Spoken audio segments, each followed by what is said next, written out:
All right. It is time to start. We are back with more Disco Elysium.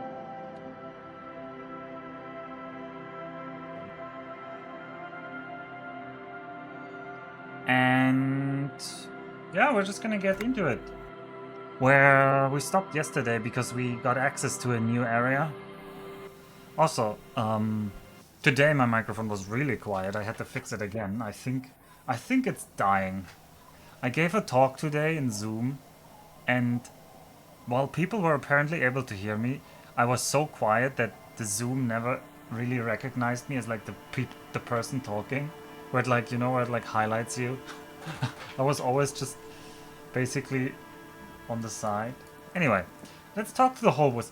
I've been thinking that I have really no idea why we are here. Like from an internal perspective, we just decided, yeah, like okay, from my game, for me as a player perspective, I'm just here because like I don't know how to progress the game otherwise. But I mean, except for like trying to find some way to get that corpse down. Which shouldn't be that important, come on. But from the other perspective, Kim was like, oh yeah, don't go there. This might be, let's not waste useless time, blah blah blah. And I kind of agree, like, I have no reason to talk to these people, but maybe they saw something in relation to the killing, who knows? Good to see you, friend. Do I have deals set up for you, buddy boy? He spreads his arms as if wanting to embrace you. Good to see you too, friend. So what do you want? I got smokes. They're cheap. Very cheap. I got Pilsner. Great deal. You won't get a better deal on that piss. Spirits I can let go for 300 real.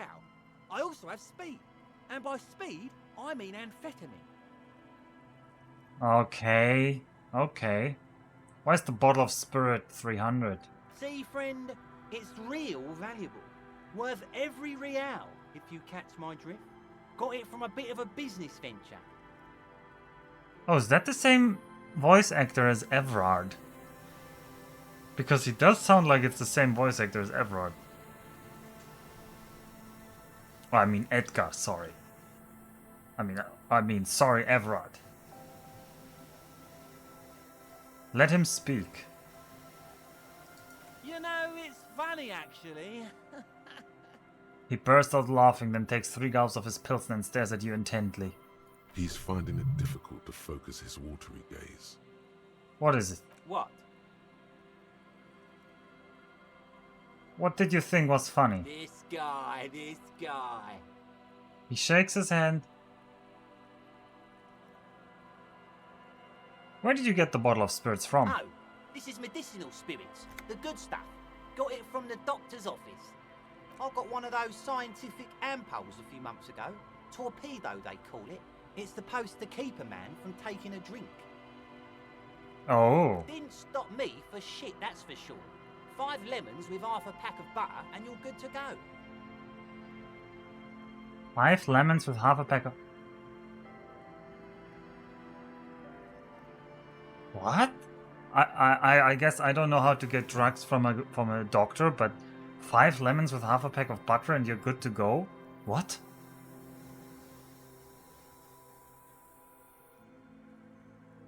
Am I supposed to eat 5 lemons and half a pack of butter? No? No, I have to trade that in? Is that what the doctor wants as a bribe? Why would he want... What? Why would he specifically half a pack of butter?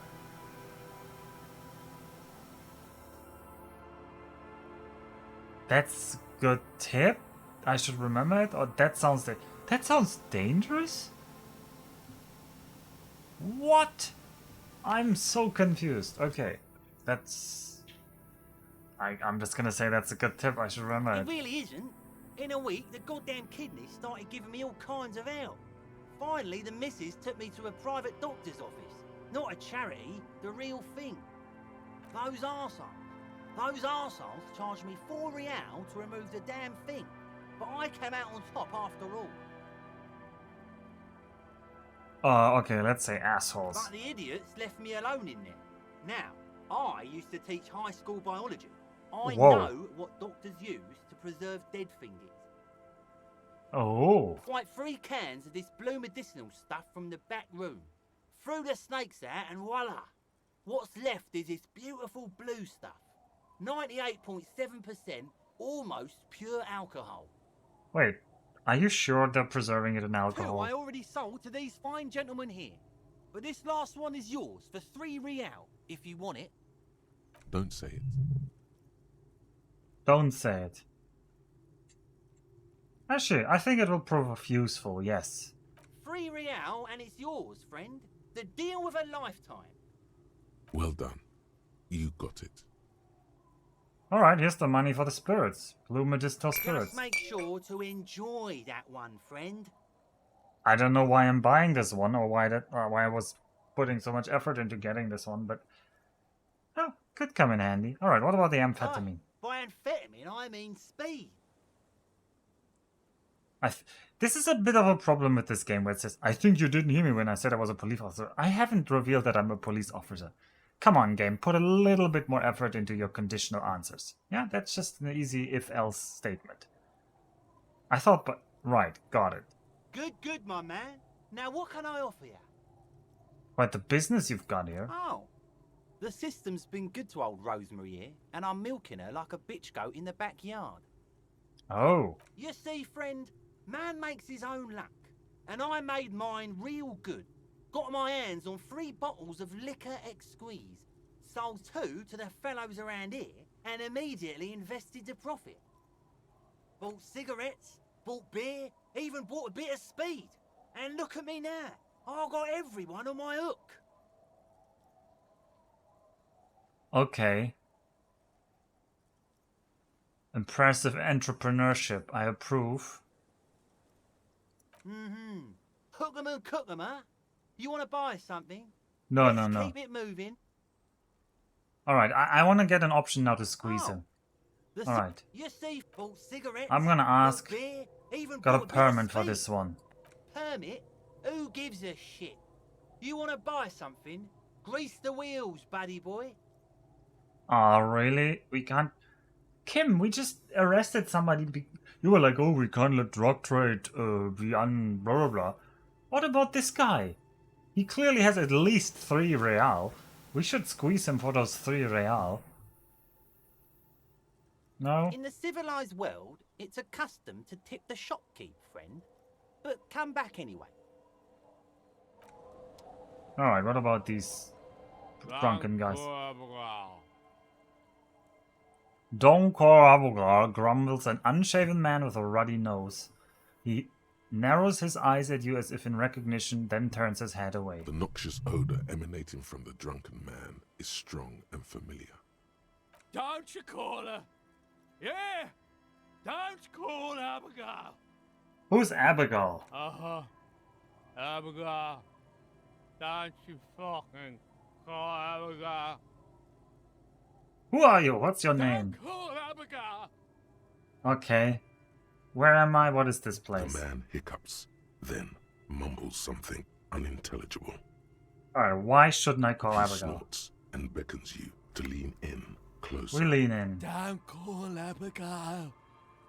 Don't call Abigail. I demand you answer my questions. There's no use in yelling at drunks. He's barely holding it together. Oh, come on, Kim. I get to yell at drunks whenever I want to. The drunk man starts coughing, a really disgusting, hacking cough. Alright, tell me about your friends. Don't you fucking call her. Hear me? Abigail? Don't call. He passes out. Well, slowly his head nods off to the side and he passes out, tongue dangling from his mouth. Are you about to dead pass out now or not? There was little chance he'd be a reliable witness anyway. I mean, there really is almost no chance here. Alright, what do we have? We have a medicinal spirit. Hey, this is worth 6.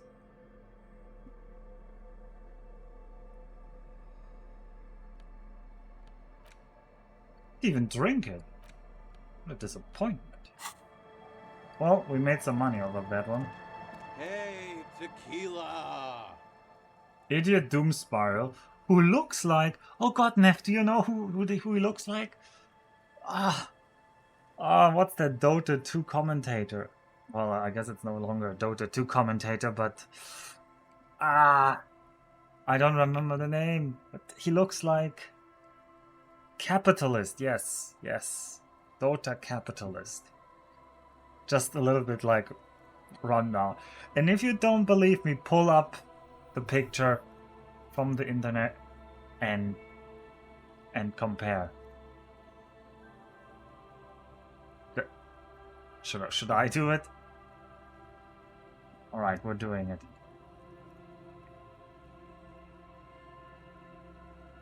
Okay, nobody is interested in Dota 2 commentating personalities. I just need to find a picture where he looks very similar.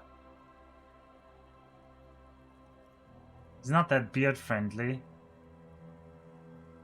Well,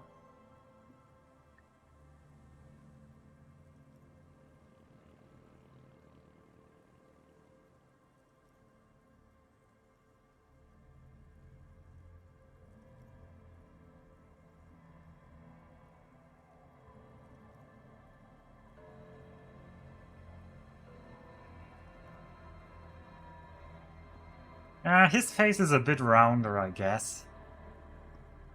Right, how do I get you on screen here?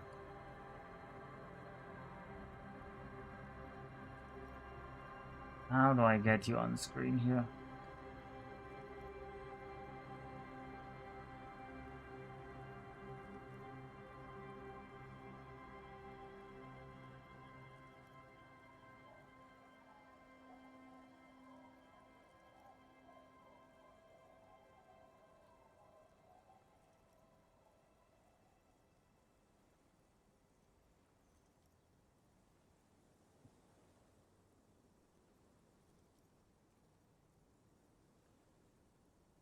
There we go.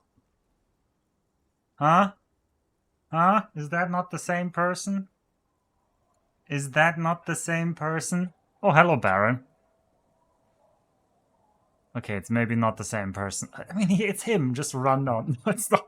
Ah, shut up, Neff. Ah. Okay. It's Baron. Why would you backstab me like this? Also, Baron, how was your Caesar 3 stream yesterday? Did you make it? Or was the map harder than it looked? Alright, at 30 something. So, yeah, that's so him. Clad in a two-piece lycra TM. Oh. Ooh. He doesn't look as rundown as the others. Tracksuit, puts down his pilsner and extends his hand in greeting. Grueling. Oh, it went grueling. That's interesting. Good to see you. How's business? How's the whole reality situation treating you? Wait, what? Okay, let's shake his hand. So what's happening?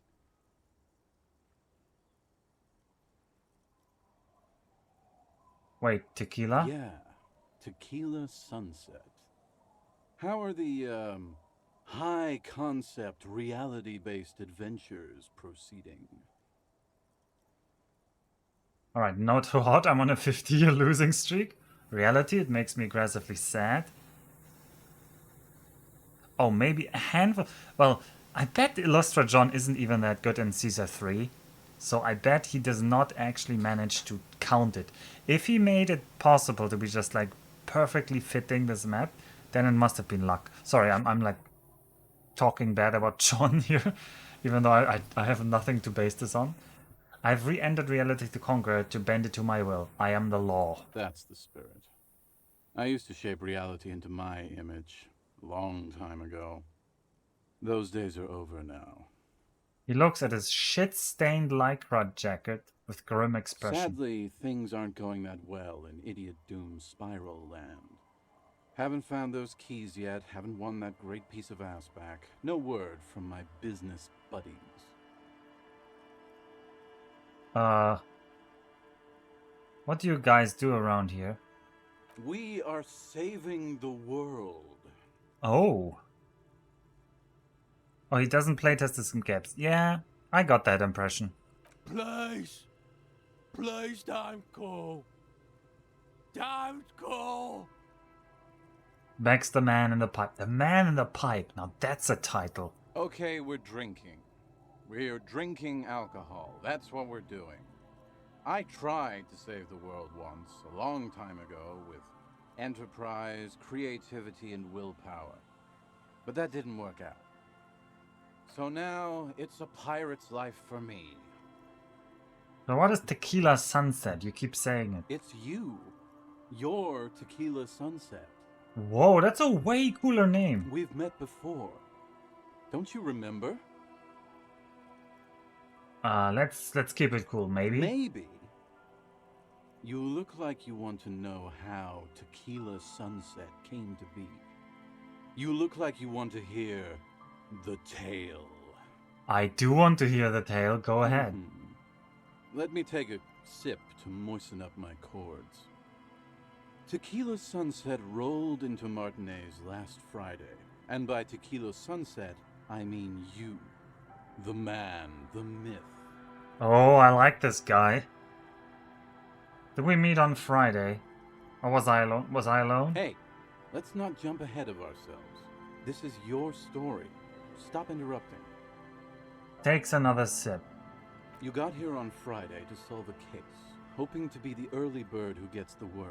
And by the worm, I mean the buzz. Because as far as I know, all you did was get piss drunk. Well, you're living over on this shit-stained half-pipe with Call Me Abigail and the biology teacher who's drinking literally stuff that shouldn't be inside humans, except to conserve their bodies after death. And you're calling me a drunk? Word on the street is you went around the local hostel telling people that you're a police officer, and that it would be really fucked up if you shot yourself in the head right in front of them. That's pretty high concept, if you ask me. Alright, that does sound like he knows us. The lieutenant's brow is furrowed. He's listening as casually as he can. No, I'm not gonna say number 2. What happened then? It was a late Saturday night when we, the Union of Moribund Alcoholics, were getting our drink on. Nothing remarkable about this. We get our drink on 24/7. Makes everything warm and glowing. I trust you know the feeling. One moment we hear the sound of a motor carriage revving up somewhere on the plaza, followed by a series of dings and bangs. Do you remember the sound of wood cracking? The billboard? Oh, it was us who drove down the... Man, have we caused everything that is wrong in Martinez? Naturally, loud noises pique the interest of anybody owning a pair of ears. That's just the reality we're in. Naturally. Anyway, there was a brief silence, a gasp of silence, if you will, followed by a real commotion. We heard the carriage careening towards the coast at top speed. Sounded like someone jumped the canal. We grabbed our brewskis and rushed to the jetty. Never underestimate the speed of an alcoholic. What we saw was a sight to behold. A beat-up police carriage containing you. Right there on the beach. You revved the engine and screamed at the top of your lungs. The time hath come! Oh. So, naturally, being the curious cat I am, I asked what time hath come. To which you replied, "The time hath come for Tequila Sunset, the end of all things." Oh god, what happened next? Or say nothing, it's more dignified that way. Every word I said was true. Tequila Sunset will break the looms of reality. We say that one, of course. Yeah, looms. Why not? Then you jammed the pedal and plowed right off the jetty and through the ice. The muscles in your right leg tense up. Okay. We ran towards the ice whilst you crawled your way out, miraculously unhurt, covered in seaweed and shit, like some kind of sea monster. When we finally got there, you were sitting on the beach crying. You said that your badge and uniform were in the car. It was too late to get in there, though. The carriage had sunk too deep. Recognizing a brother in need, we offered our condolences and invited you to party with us, which you naturally agreed to. We asked about the whole Tequila Sunset thing, and you told us it was your name now, and insisted that we all call you that from then on. Tequila Sunset, huh? Sounds pretty good. Yeah, I agree. Why can't I take the name now? I want to be Tequila Sunset.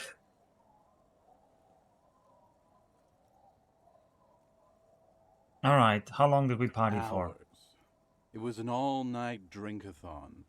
Then, at some point, I think it was Sunday morning, you got belligerent and wanted to talk about Revacholian women. Oh, sounds like a thought to you. I wish we would get a thought for this. Okay, we want to talk about Revacholian women. Oh, here we go. How they're beautiful and also whores and so on. Wait, why was How that one moral of them damage? fucked you real bad. After a short while, you crossed the event horizon, looked sullen, got up, and left without saying anything. Wow, that's quite a story. Yeah, I bet Tequila's a fucking legend around the precinct. You must be proud to work with him. If you only knew. If you only knew. Did I tell you anything specific about this person that fucked me? You were pretty vague about it, but you kept saying you got fucked real hard, and that we've all been fucked too. No one's fucked me. I do the fucking around here. Abigail. Yes. It seemed pretty painful, to be These honest. are all with you. friends! If I had to guess, I'd say you're still working through some shit. Alright, did I lose anything else? Beside your gun and your badge, you said something about your hope or heart or something. To be honest, the details are a little hazy. Hey man, for an alcoholic on a drinking binge, your recollection has already been pretty amazing. In retrospect, I guess you lost your motor carriage too? That's a big one. Did I say anything about my colleagues? You told us that they were a bunch of fucking losers whose main interest was cramping your style. Okay. I just got an achievement called Hyperstellar Law Enforcer. No specifics, though. It was more about you that night. You were the star of the show. I'm not gonna look up what that achievement was, but that is weird. Did I say anything about the case? Yeah, you said it was no biggie and that you'd solve it in no time.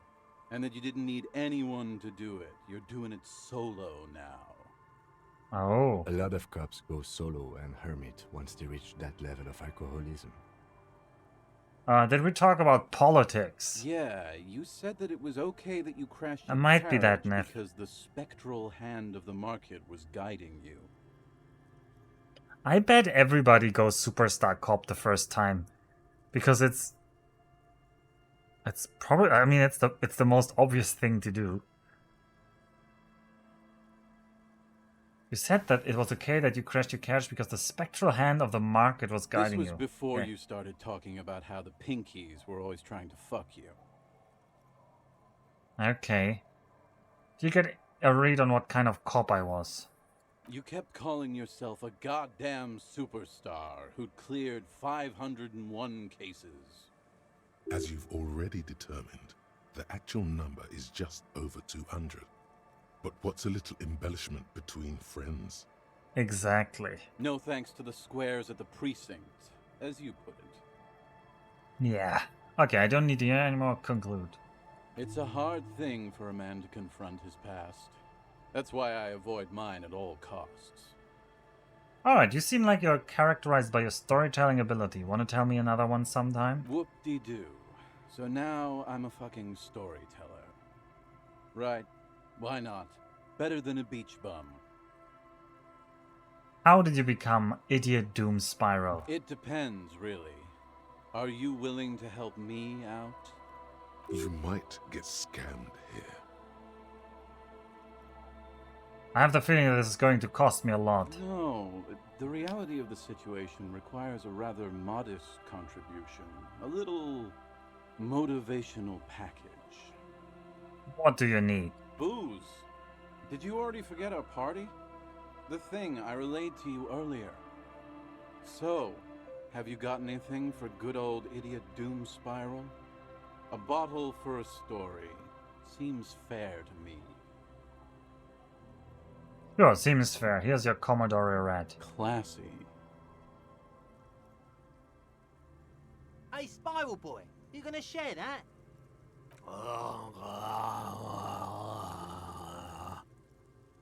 Shut up, guys. I'm telling a story here. Something happened to you. Something happened to me, too. My actual name is George, but around here, you already know. I was once a reasonably high net worth individual, a founder / junior partner at a high concept creative services agency. When my story begins, I had just landed a major contract with an insurance firm. I think this might be all of tonight. I used the profits from my agency to finance what I called a cultural incubator. Abstract value generation, value per person, high concept stuff. Okay. I developed the paradigm, worked within the paradigm, but the burden of leadership weighed heavily on me. So I went jogging every so often to keep myself sane. So did the jogging help? It did. With my trusty Sansaric tracksuit, I felt like I could conquer the world.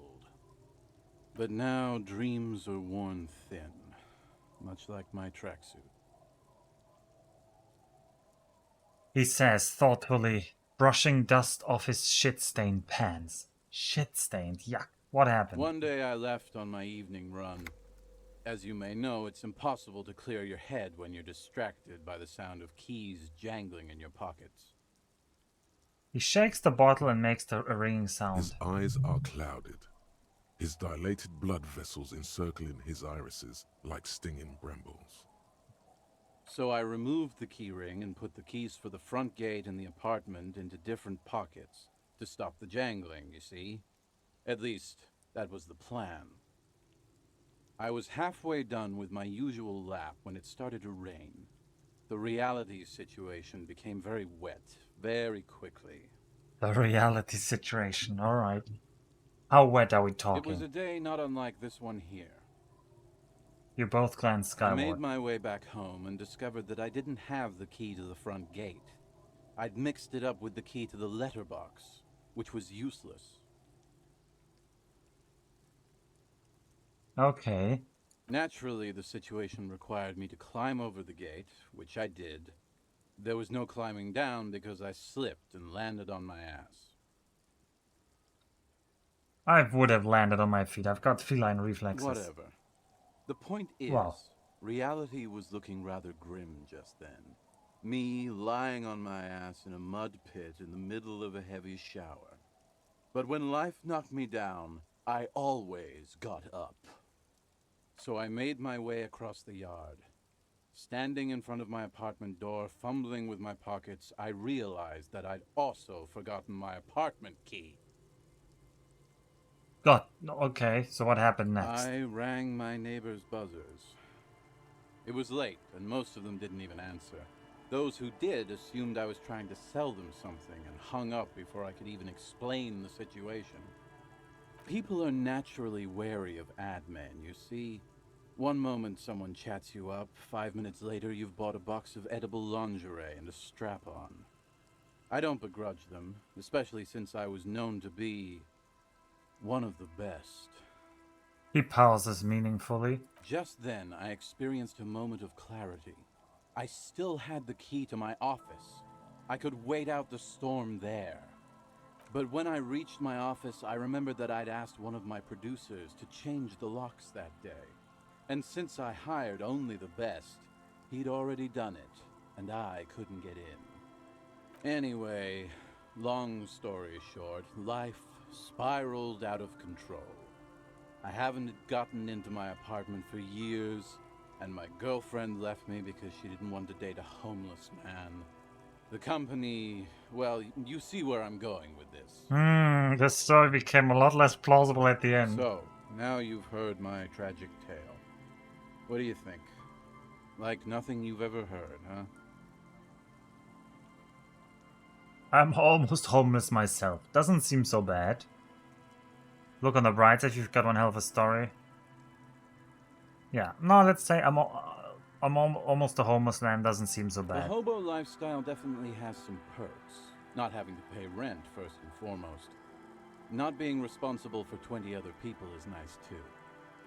But that charm wears off pretty quickly. Before you know it, you're wearing a shit-stained tracksuit and spending your days picking tear. Why do you keep losing all your stuff? Good fucking question, Tequila. If I knew the Oh, answer, hello, I Rombi, think Cozy I'd be hanging Dodecahedron out on R. the beach in this formerly premium but now extremely dirty two-piece Lycra tracksuit. I used to own my reality situation. My business buddies and I had our own creative services agency. I had a nice apartment, an even nicer piece of ass. But somehow it all got away from me. Now I can't hang on to anything. Just last week I stole this nice new jacket, but then I lost it too. The only things I haven't lost are these two drunks. A lost jacket? Sounds like a mystery you could look into. Alright, what's this about the lost jacket? Tequila, it's a verifiable tragedy. It was practically brand new. Sure, it didn't really go with my Lycra threads, but it did itch a lot less. Say, you're a detective, right? Maybe you can help old Doom Spiral out. Solve the case of the missing jacket. What do you say, Tequila? I say, okay, sure, where'd you lose If I it? knew where I lost it, don't you think I'd have it? I mean, maybe I was up by the boardwalk, or walking along the beach, or checking out the abandoned fish market. No, I'm not gonna say Rombi Cozy Dodecahedron without the R, because what am I gonna do when Rombi Cozy Dodecahedron L turns up in the chat? And then it would be completely unfair to name one of them just with a short name and the other one just gets the full shebang or what? No, no, no. Walking along, blah blah blah, that's a lot of places. Somewhere north of here, that's for sure. North of You here, could okay. ask around, see if anyone's seen it. Alright, what was the name of your agency? My agency, man. The Boom Boom Room. Our concept was combining high art with the lowest forms of marketing. The color red, breasts, and oil painting. I convinced my partners to reinvest some of our profits in an even more high-concept cultural incubator called Thin Air. Wow, The thin artists air. were happy, the clients were happy. Oh, also, yeah, hello Borm, how are you? Yeah, life is pretty good. Life is okay. Pretty good to okay. Looking forward to Corona restrictions finally ending so I can go bouldering again. Other than that, not so much. I went hiking to, not this weekend, but the weekend before. And it's Sakura season now, so next weekend I'm actually gonna go to some Hanami. Some flower watching. Yeah. I was financing a group of poets in East Revachol who were developing a new universal poetic language. But then it all went to shit. Alright. Mixing all paintings and spreads to make ads isn't high art, it's just cynical wankery? No. That's the high concept, I have no idea what it means. Man, mixing high and low, commodifying culture, that is extremely my shit. Yes, that is extremely my shit. I know! It was fucking awesome! Too bad I went on a jog, unleashing a cascade of doom that washed it all away. So what's up with the tracksuit? What? You've never seen 100% Lycra before? Go on, feel that primo material. Alright, let's touch it. Pretty nice, huh? This might be one of the last of its kind. Should probably be in a museum, honestly. Good graciousnesses who resides in the land of pure Germanic heaven, I call out to you to bless this poor refugee the Japanese earthquakes have caused with spaghetti tapas in his brains to unwind. What? Okay. Also, Bateman? Good God. It's nearly impossible to describe how dirty this texture is. Oh, It's no. like rubbing two jellyfish skins together. You feel about 15% less human for having touched it. Wait, what? You say how dirty it is, and then you say 2 jellyfish skins? Jellyfish skins aren't dirty. They're like always in the water. They're usually pretty clean. Huh? Randomized trials have also found lycra, TM, to be associated with a number of exotic, highly malignant cancers. So you also have that to look forward to. Thanks. Thanks.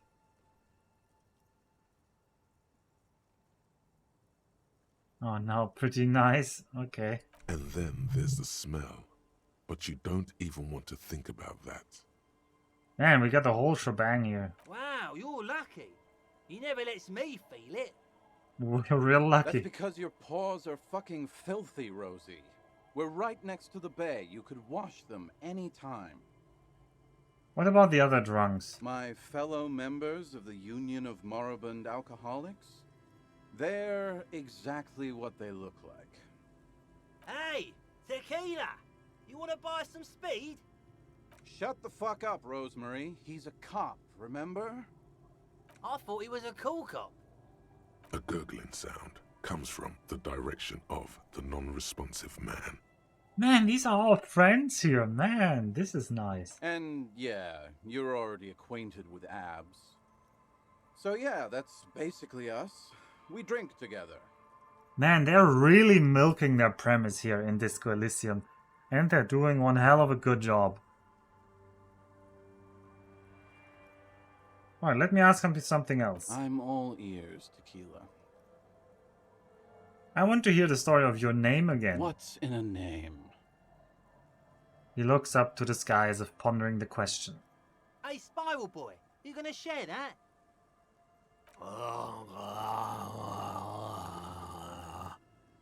Shut up, guys. I'm telling a story here. Something happened to you. Something happened to me, too. My actual name is George, but around here, you already know. I was once a reasonably high net worth individual. A founder. Wait, that's the same I used thing. the profits from my agency to. I developed the paradigm. It did. But That's now, exactly the one day I same. left. His eyes are clouded. So I was Yes, halfway yes. done with my wet. I made naturally the situation required me to whatever. So I made my way.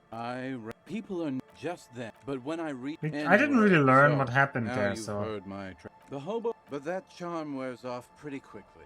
he's seen you. too, Alright, or did you have... Okay, yeah, that's an autosave. Wait, you have money right next to you? Alright, we can't get over there. Oh, we can go up here. Ah, there's more Yes. to explore. Okay, no. Man. I didn't get a thought for Tequila Sunset.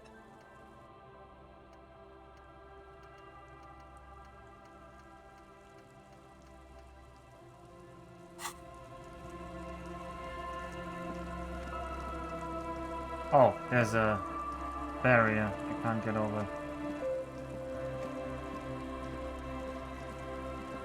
Alright, what else do we have here? We have some children. The scruffy-haired little boy kicks a stone. He can't be more than 5 years old. The other one looks indistinguishable from him. He watches his brother kick the stone with his tongue lolling out of his mouth.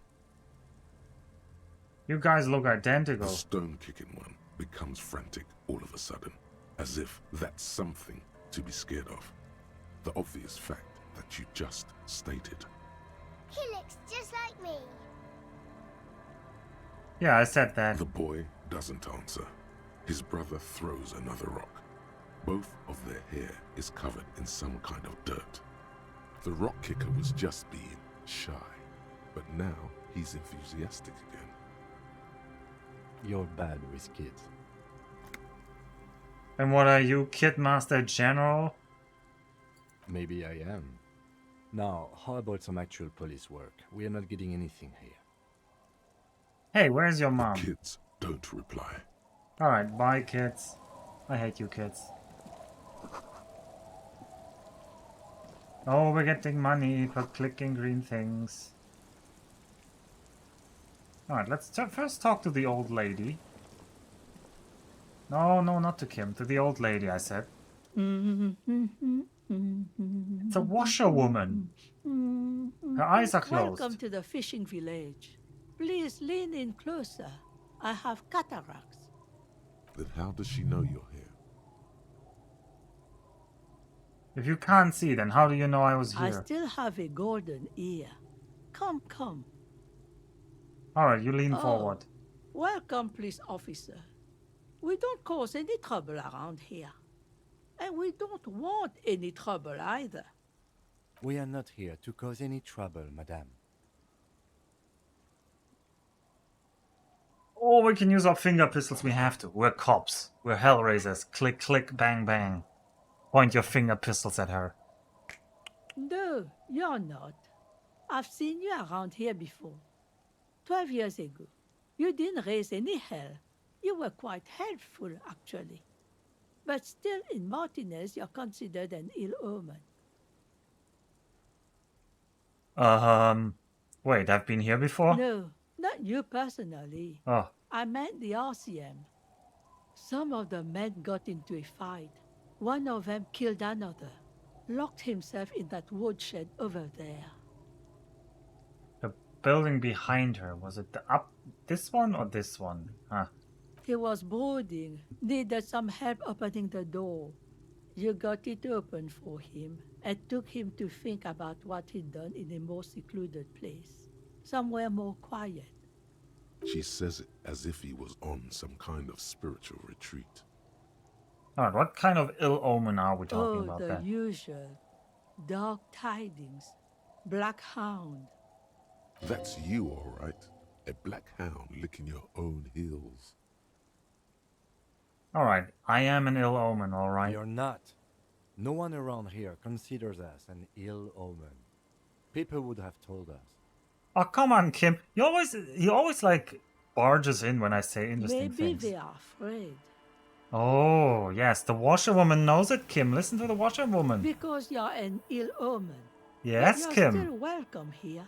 See? As long as men with guns aren't chasing you. And Oh, maybe well. even then. Because Oh, that's see? the kind of fishing village we've built. See, Kim?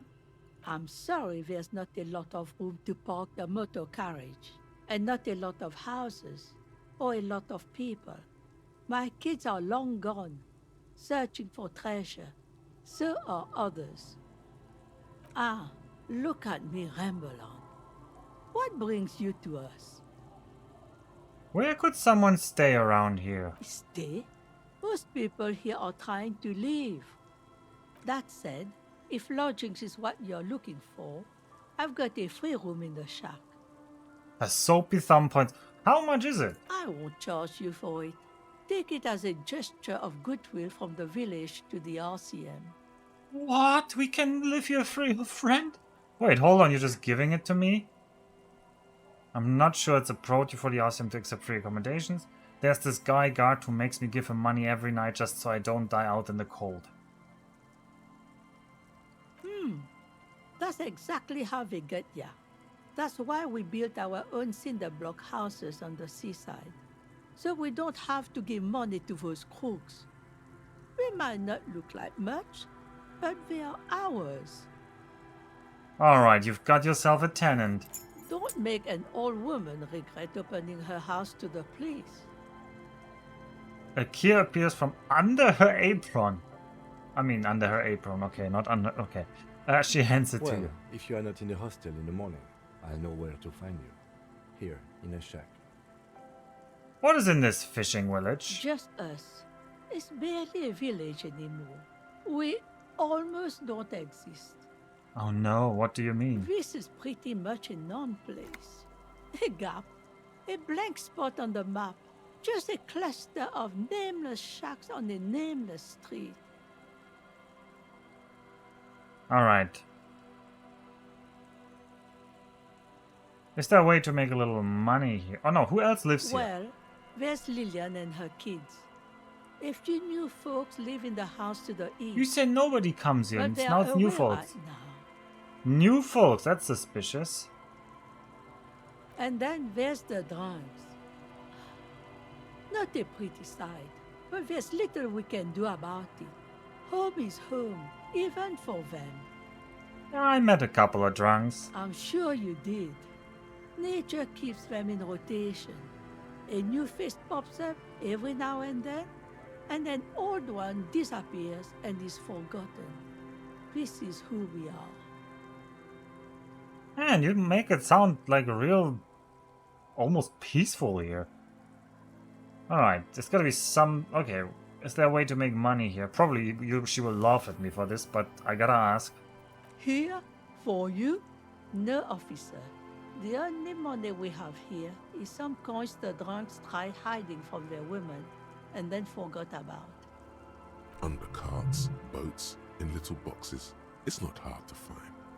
Yeah, savoir faire. We rolled a 19 on that. Alright, there's gotta be something here, tell me. Over there, you can find more of the same. Shacks and trees growing wild. That's the pox. What's the pox? An old military hospital and its surroundings. Or it used to be, during the time of the suzerain. The old woman shakes her head slowly. She drops the rag into the bucket.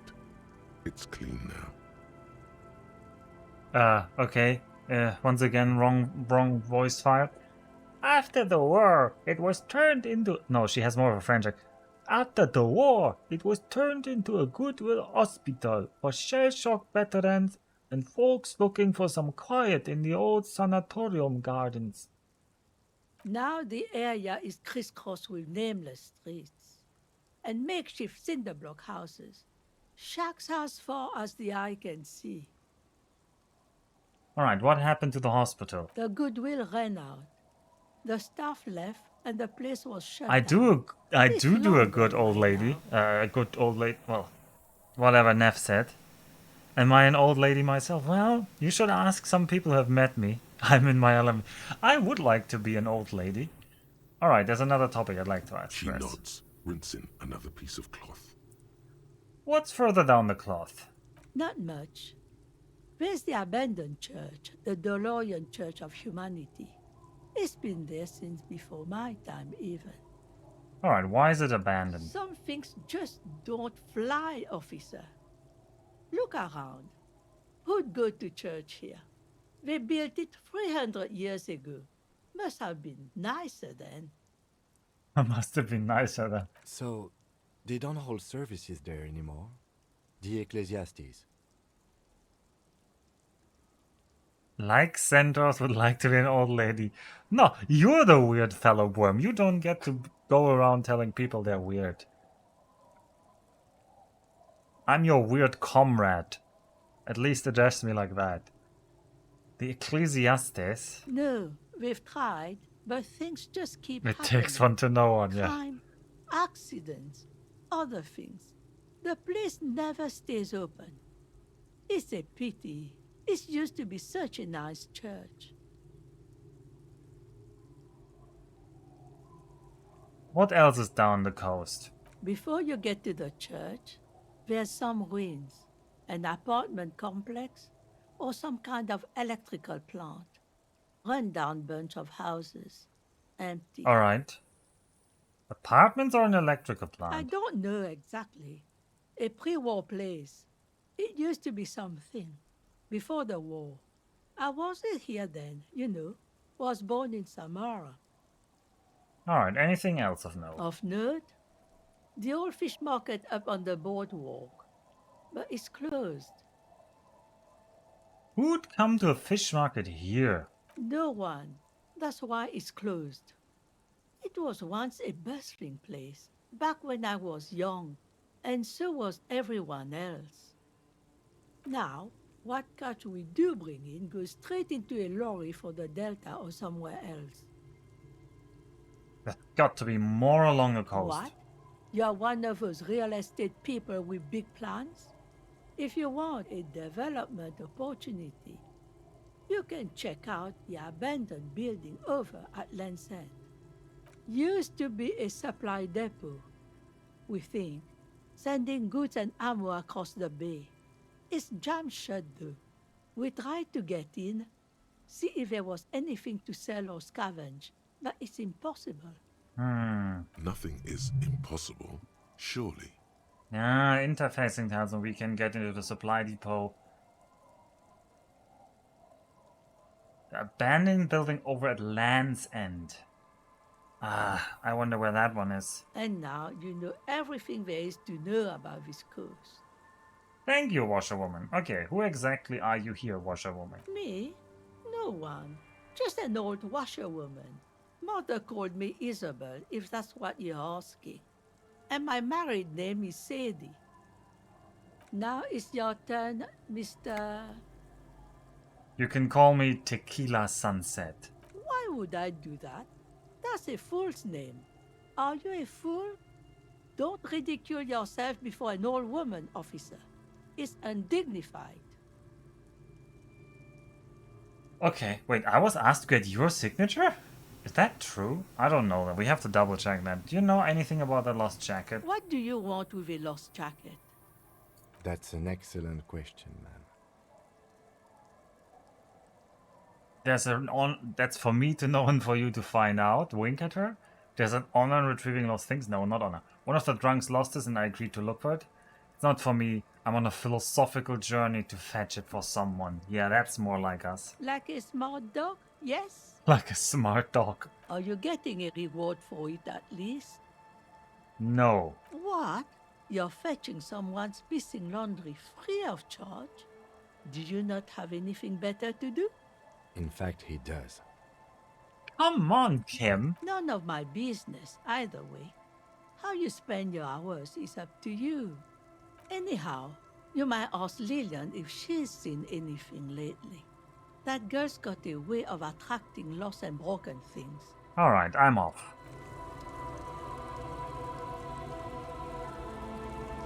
Oh man, there's so much here. Oh, there's money here.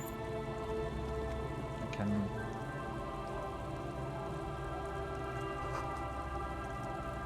Ah, we can't look into the house. The door has seen better days. The layer of paint has started to peel off due to the salt and wind from the sea. Even the lock looks slightly rusted. Alright, unlock the shack. I'll wait outside to give you some time and privacy to check out your new living arrangements. But just so you know, after we are done with the day, I'll still be staying in the whirling in rags for the night. We'll meet in front of the shack in the morning. The key turns with a satisfying click. You can enter the shack now. Nice, we got like free of charge living here.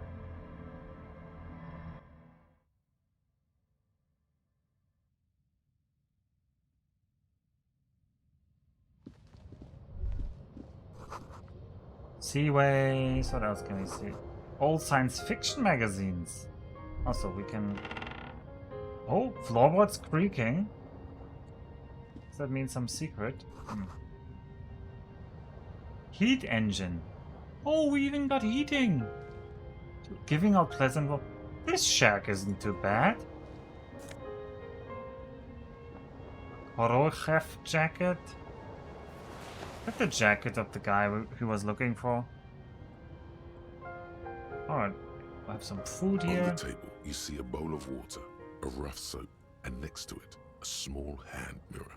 A straight razor soaks inside the wash basin. Is shaving the right call, or time to shave, get these mutton chops off? Yeah. Like an artist with a brush or a master swordsman, you use the small mirror and the straight razor with some soap to remove all that unkempt hair from below the nose line. The sharp blade chafes against your skin. Oh, producing Jesus a Christ. sound. The surface underneath Did the you watch our the air brushing against it, chilly. Did you watch our portrait in the bottom left? I think we look even more like a... We looked way more disco before. Oh well.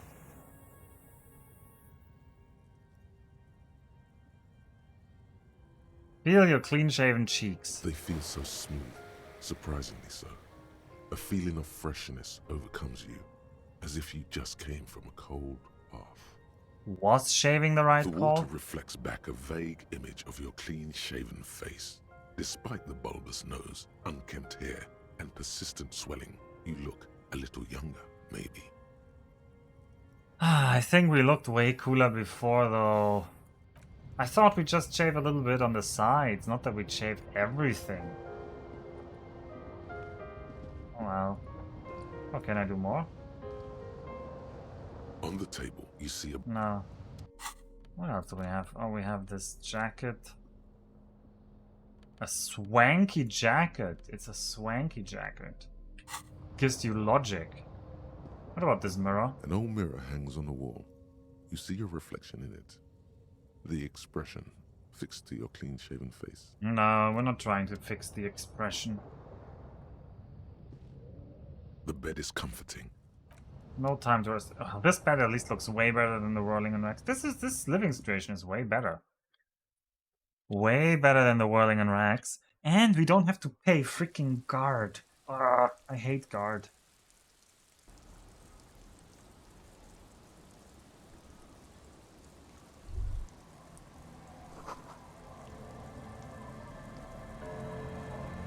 Yes? So, point to your face, I shaved. Yes. I don't know what to say. Perhaps, I knew I shouldn't have shaved. I knew it and I still did. What an idiot. No, it's okay, I guess. I may have preferred the mutton chops. They sort of seem to cover the... They seem to cover. Either way, good on you. You were saying? Ugh. Thanks, Kim. Thanks. Really going for the gut punch here. Oh jeez, there's so many people here. Alright. Oh. Oh, there's a walker here. There was a walker here. Oh no, that was the walker from the coastline.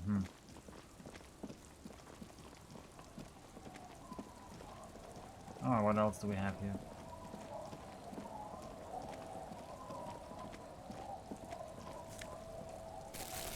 Are you Lillian, by any chance? Hi, officer. Okay, your picture is disturbingly clear. Are you the eighth man? A sword in a scabbard hangs from her hip. Factory balanced. Bakelite and stainless steel. Something's off with this woman. Anything I can help you with?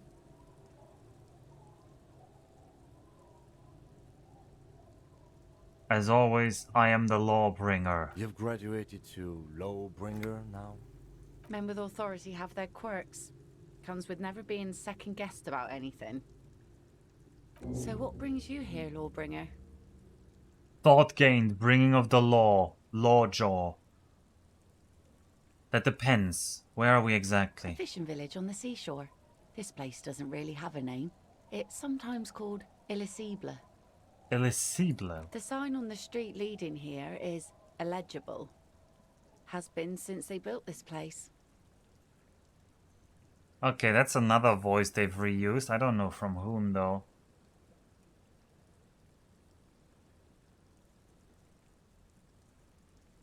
Nope, I can't figure out who that is.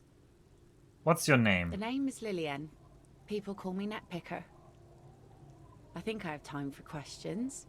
And that was actually the second one. Indeed, you're always confused as to your whereabouts.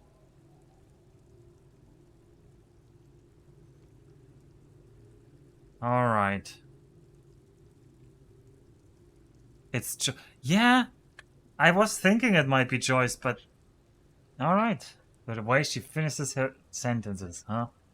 But she sounds so much younger than Joyce. That is amazing. Alright, let's first ask, is that your boat? Sure is. The sun, I call her. Coated with a fresh layer of tar just yesterday. It'll take some time for it to dry, assuming the sunny days continue. Alright, what about the sword? Does it come with a story? Unfortunately, the factory sold this one with a 3-year warranty instead of a story. It's to intimidate folks mostly. Isn't that what... It is imposing, we nod. It's a regular mass-produced sword, like a shovel or an axe. Nothing fancy, just for intimidation.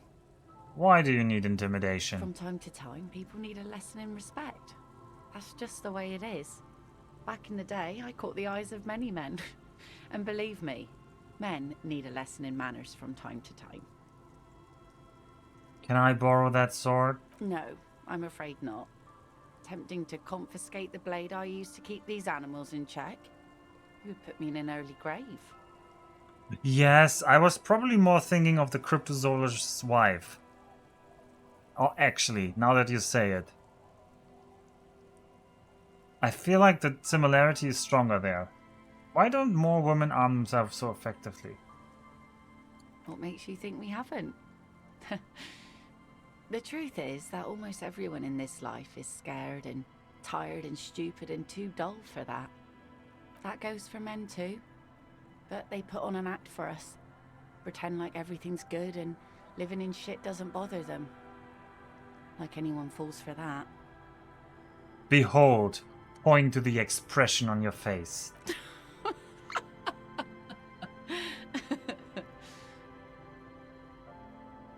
Do you like it? Sure.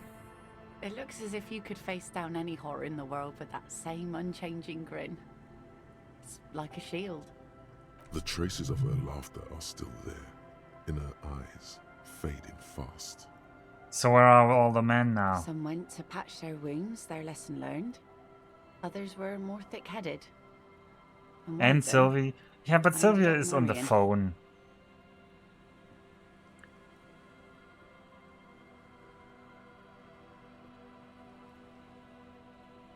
Hey, wait, why? If they're thick-headed... No, where's your husband now? Come.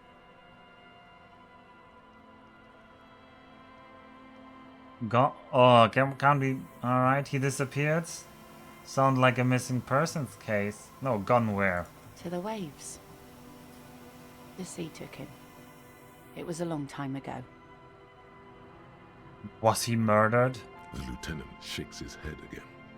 Yeah. By himself. Inadvertently. He never respected the sea. Went out there drunk like a skunk and sure enough, one day he didn't come back. Now, before you tell me how sorry you are for my loss, know that it was 4 years ago and I've moved on. There's only so much mourning you can do for a drunk with sinewy muscles.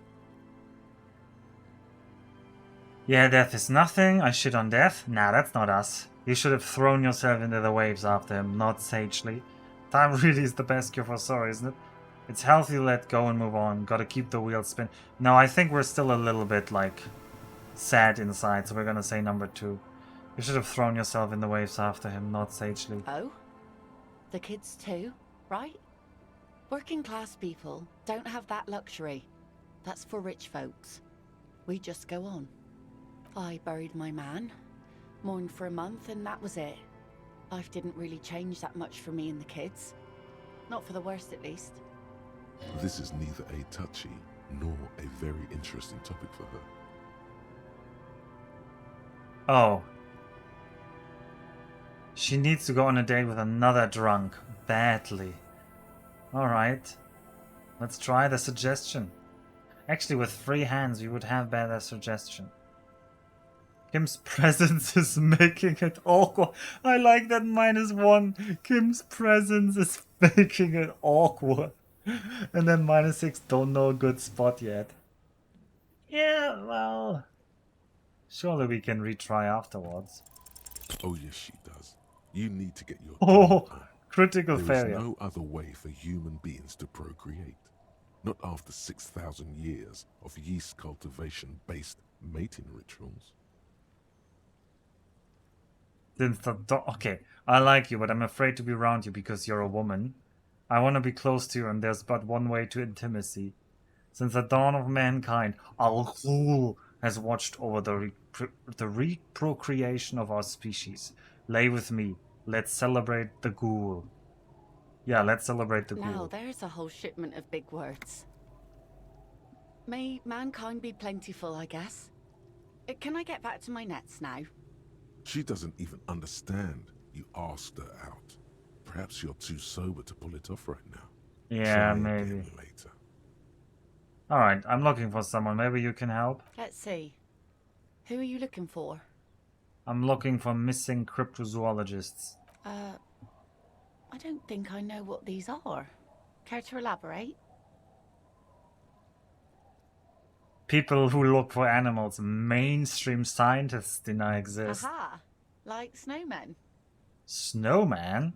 I haven't heard of those. Two old guys have been wandering around here, nose in sand, talking nonsense about snowmen and the like. Wait, the like? Right. Not only snowmen, also green men, monkey men burning rhinos. You get the picture. Alright, where did they go? Don't really know. Further down the peninsula, I guess. I mean, that's where they were heading. Who else are you looking for besides snowmen? That's it. I'm not looking for anyone else right now. Well, how can I assist you then, officer? Wait, that implies that this dialogue is made for the fact that we might be looking for somebody else as well. Huh. Probably haven't unlocked it. I'm looking for someone else actually. Oh? No. Well, how can I assist you then, officer? Alright, Idiot Doom Spiral over there needs his jacket. Have you seen it? Remarkable. That one already lost everything else and now his jacket too. It's a good thing too that he has an actual police officer looking for it. Good old Doom Spiral. Upper management to the core. No one plays Johnny Jacket. I find it, I keep it? What? No. I'm collecting evidence to charge him with petty theft? No. I don't really know why I do things. Everything just happens to me. Yeah, that's more like it. Aye. We all feel that way sometimes. Sometimes I wonder if I'm the protagonist even in my own life story. Anyway, I'd looked near the fish market north of here on the boardwalk. Drunks had drawn to markets for some reason. Was there something else? NPC detected. Alright, that's my motor carriage in the sea, by the way. Point to the sunken vehicle. Oh. That's good to know, I guess. Why is it in the sea? An official investigation has been launched by me to determine just that, man. I wasn't feeling it. Yeah, that's it. Wasn't feeling it? That calls for a funeral if you ask me. Oh, you're suggesting we honor the carcass of my former motor carriage? Yeah, you're suggesting that. Aye. Feels deserved, don't you think? Falling in the line of duty like that and all? I don't think they have funerals for motor carriages. What an odd thought. Maybe I should. Maybe I should. Why odd? Our things are part of our life world. They're made with our human sweat and they share human history. We should care about them as we care about humans. To some extent, at least. Alright, I'm in. But organizing a funeral takes a lot of time and effort, doesn't it? Oh yeah? You won't even be able to get it out of the water before early June. And where are you going to bury it? Who to invite? What music to play at the wake? Take it from someone who's been through a few funerals. It's easiest to just leave them there and let nature take care of it. That's all we have time for right now anyway. Come back here in June and see how you feel about it then. It's not like it's going anywhere.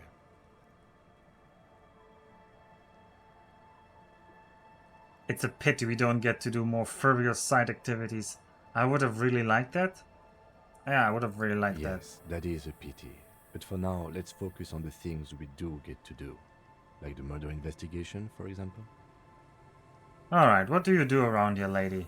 Like I said, fish mostly. Sail the waves, take care of the kids, pick nets. Right now I'm tarring a little skiff. Is that enough to make a living? Sometimes I also walk to the beach to see what the sea has given up.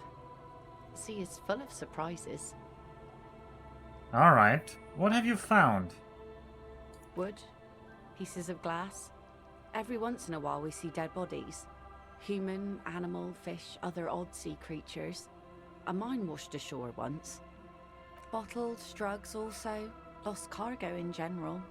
Most of the time it's just wood and glass. All right. Major choice moment. You only get to ask one thing. It would be weird to say them all. Choose wisely. Alright. Oh no, I bet this is a false choice, but... drugs? No, we're not gonna ask about drugs. I need to know about these human bodies. A mine? The RCM could use a mine. Where is it? Yeah, we could use a mine. Well, the RCM has to wait for another one, because some army folks came by, took it in the middle of the bay, and blew it up.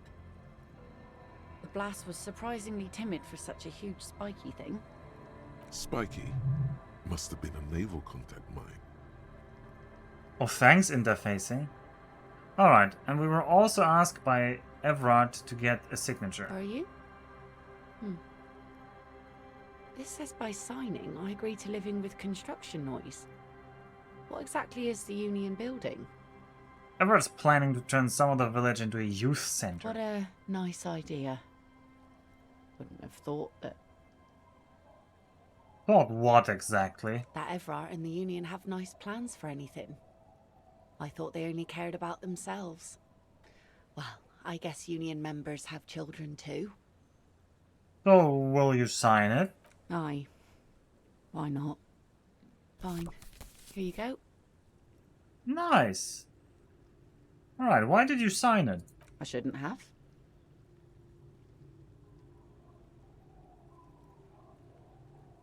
I mean, it's Everard, so it's probably a mistake. Probably, but it is a youth centre and I have children. Got to give them something else to do. They're cute and small now, but they're growing up fast. I had my first drink when I was 11 because I was so bored. Anyhow, you also need Isabel's signature. If it's a bad idea, she won't sign. You'll find she's a tougher nut to crack than me.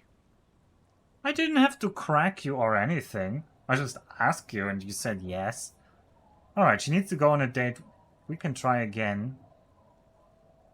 Kim's present is still making awkward. Let's try again. Get the drink on. It would be unimaginable for a human female to have sex with a man without alcohol as the master of ceremonies to guide them. Yeah, we already did that one though. Alcohol makes closeness possible. Let's connect. Alcohol? Connect? I'm not sure I'm following you. Get hammered with me. On a date. Drunk date. It will be nice, I promise. That's a good impression. You really cracked me up, officer. Now, how can I help you? Man, she's brutal. She doesn't even understand. You asked her out. Perhaps you're too sober to pull it off right now. Try again later. He's seeing you. Alright, we got some. Bring the law jaw.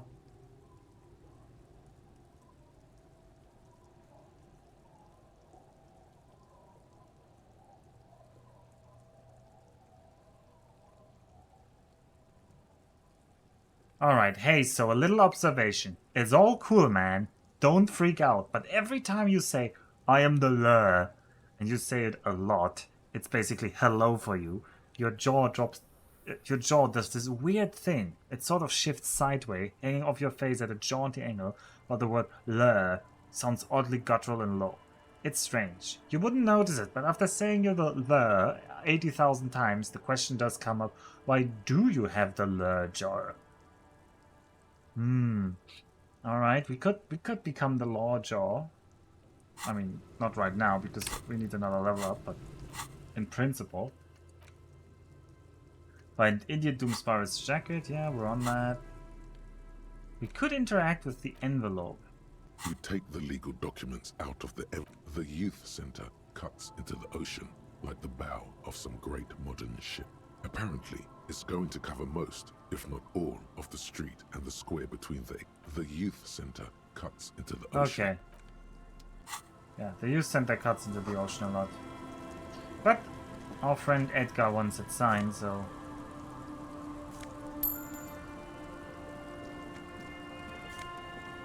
Ooh, baby! Franco-Nigerian cavalry boots. No, wait, that means we don't have to buy the sneakers? Well, we'll have to decide now, because now we actually have some boots. And it's perception boots. That isn't bad. Oh, it's because a view from above. Oh, there's even an argument why we get things. Oh, hello, Brelix. How are you? You're the worm? No, worm was just here. Time to sleep. No, it's not time to sleep for you yet. You switched to some weird... Did you just change time zones, Brelix? Because you're an hour too early for me to go to bed. Keep your cool. Beady suspicious eyes gives us extra perception. And the bow tie, the theater kit, okay. Alright. Oh, we have some... Look at us! Look at us! Man, we're looking good.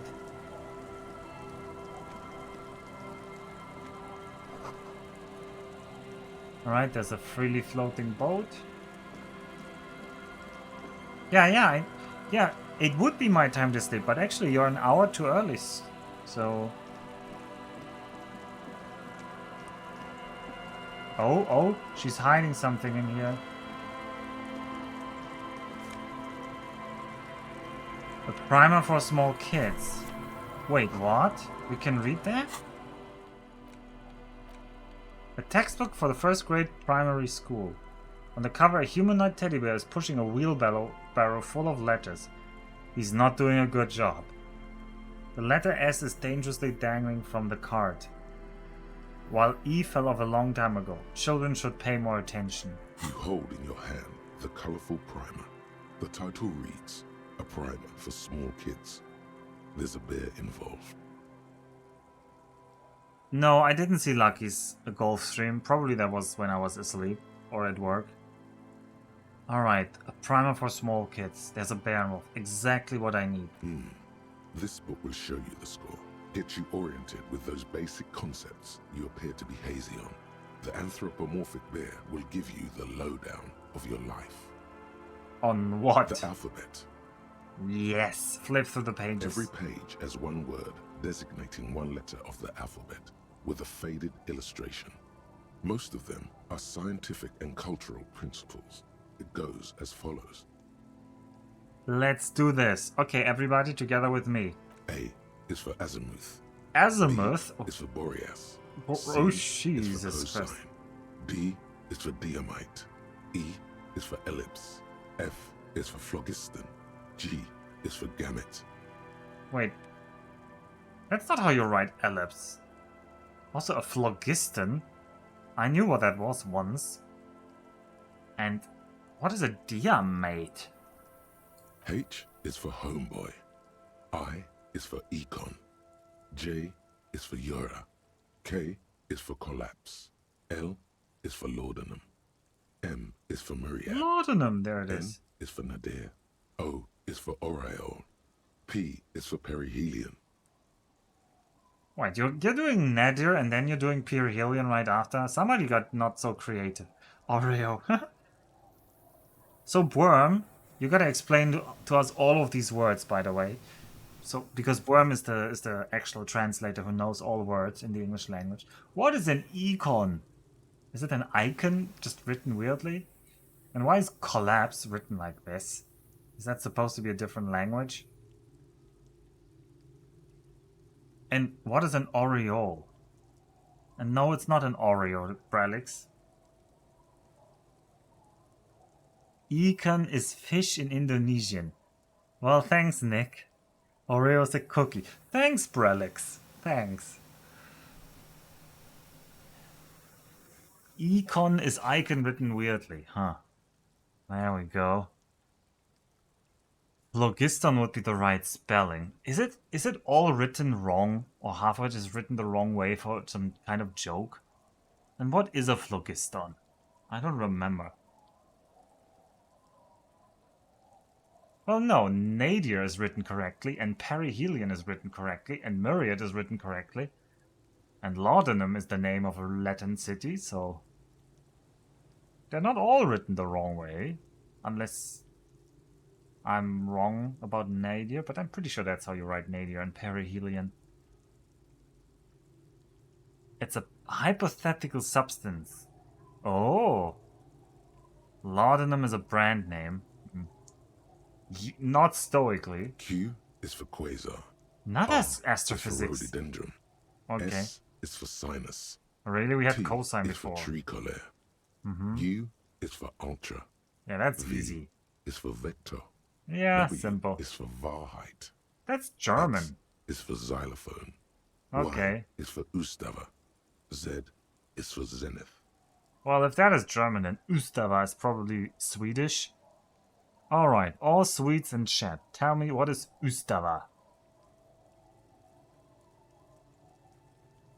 Oh, it was an early physics explanation for fire. Yes, yes. Logiston. Anyway, Swedes in chat, what is Ustava? Somebody tell me.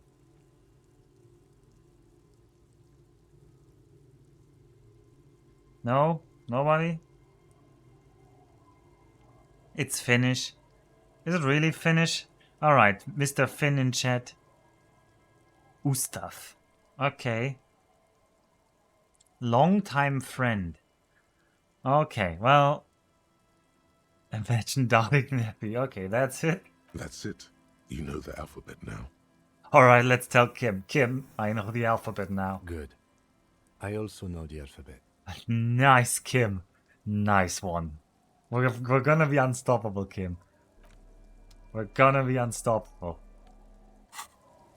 Alright, what about this door? Oh, we can steal stuff from the old woman's hut. Or something.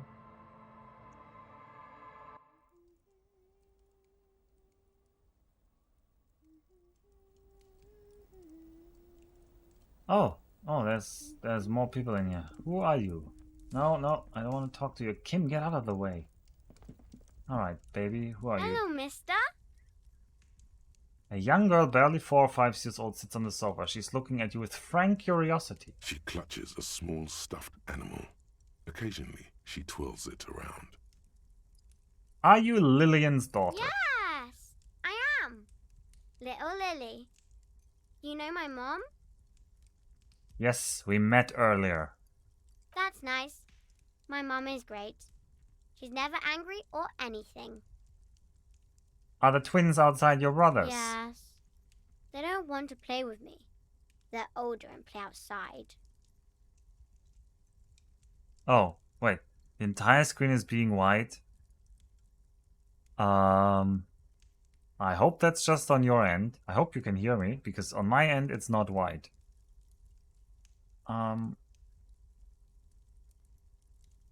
They look the same. Sometimes I can't tell them apart.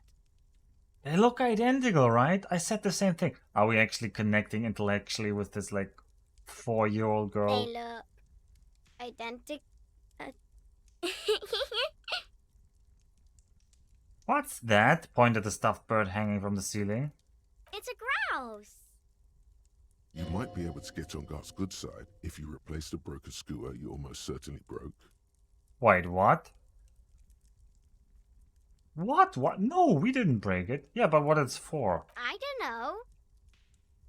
I'm not making anything for Gart. Forget that thought suggestion. Okay, she thanks. twirls the furry doll around in the air, giggling happily. All right, you just need to grab it from the ceiling and go. What? I just need to grab what from the ceiling? 3? Why is Brelix writing a 3? What's the thing you're holding there, pointing at the toy? It's Lammy. He's my friend. Sort of. Like... She holds the fuzzy beast to demonstrate. Lammy is a stuffed lamb that, admittedly, has seen better days. One of the eye buttons is missing, and the fur is tattered in several parts. I mean, we're terrible with kids, so we're gonna say he looks like he's falling apart. Yes. Lammy has lived a long life. Lammy was a...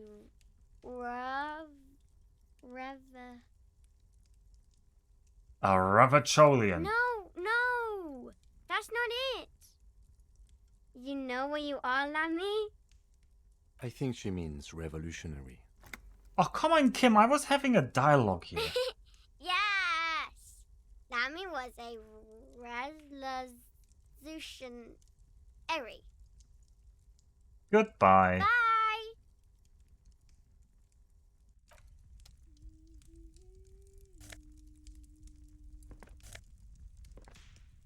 A ruffed grouse taxidermy. What? I mean, I can sell it. She doesn't care, okay. The police... Mommy, the policeman just came by and he took our grouse. Sure. I mean, apparently I'm not giving that thing to guard. We are selling that bird.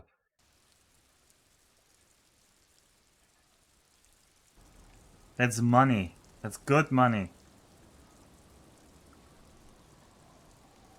Alright, what else do we have? Should we ask her to sign the papers? Nah, I feel like not yet. It's not the right time yet. I want to stay on her good sides. At least until I can sleep one night. A little black swallow. You hear it chirrup. Huh. Chirrup? What else do we have here? Oh god, this is a confusing area. Can I go up here? No. There's something hidden here. Yeah, some money.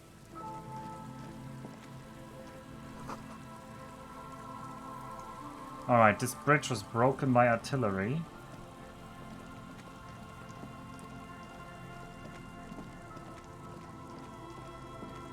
This is the old sanatorium. No boat in the boathouse. This section of the coast hasn't been used in decades. Ah, but there's stuff hidden here. Savoir-faire? Oh, this is a difficult decision now.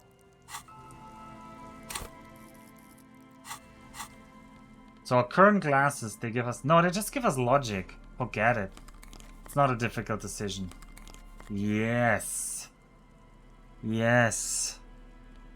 What else did we get? We have this bird. The dead body of a grouse stuffed with some unknown material. From a distance it might just pass off as the real thing. The bird itself looks extremely ruffled and slightly grumpy. Okay.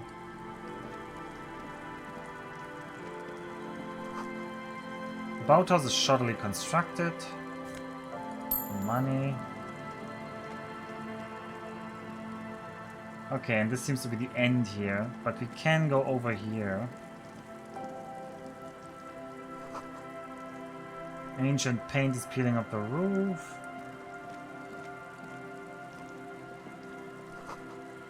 Entrée interdite. Old ticket taker booth, no longer in operation. People paid money to park here? No one would pay now. What else do we have? We have some more money and some tear. And we can look at something. Something on the wall. What? I don't know. Is it like the city? A scattering of bullet holes is spread across the cracked wall, reaching from one corner to the other.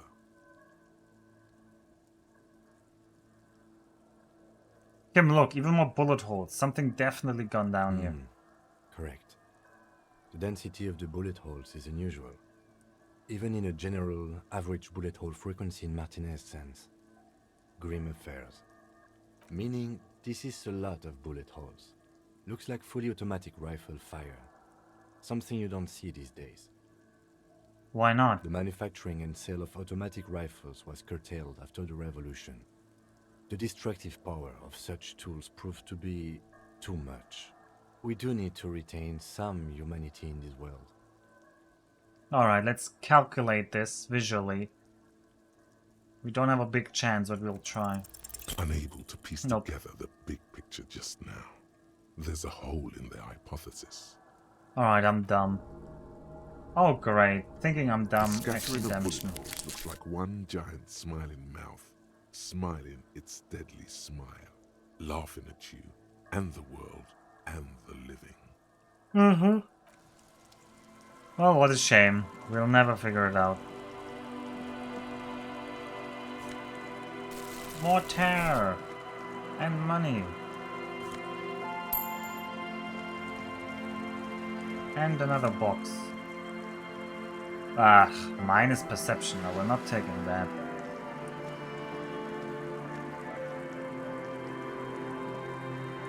Oh, what do we got here? The door is not only barred shut, it's inaccessible. That's a shame. That's a shame.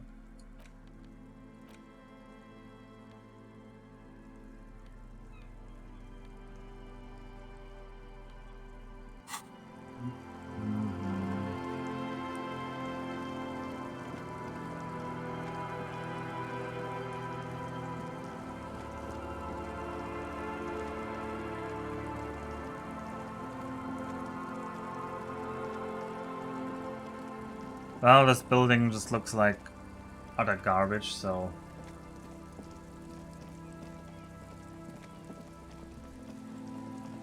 let's leave it behind.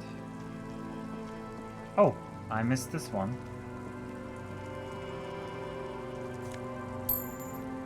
Loads of money lying around.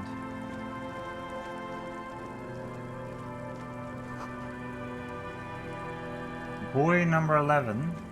Oh, there's people here. Oh! Military blockades, the riddle to Polotod. You look like the cryptozoologists.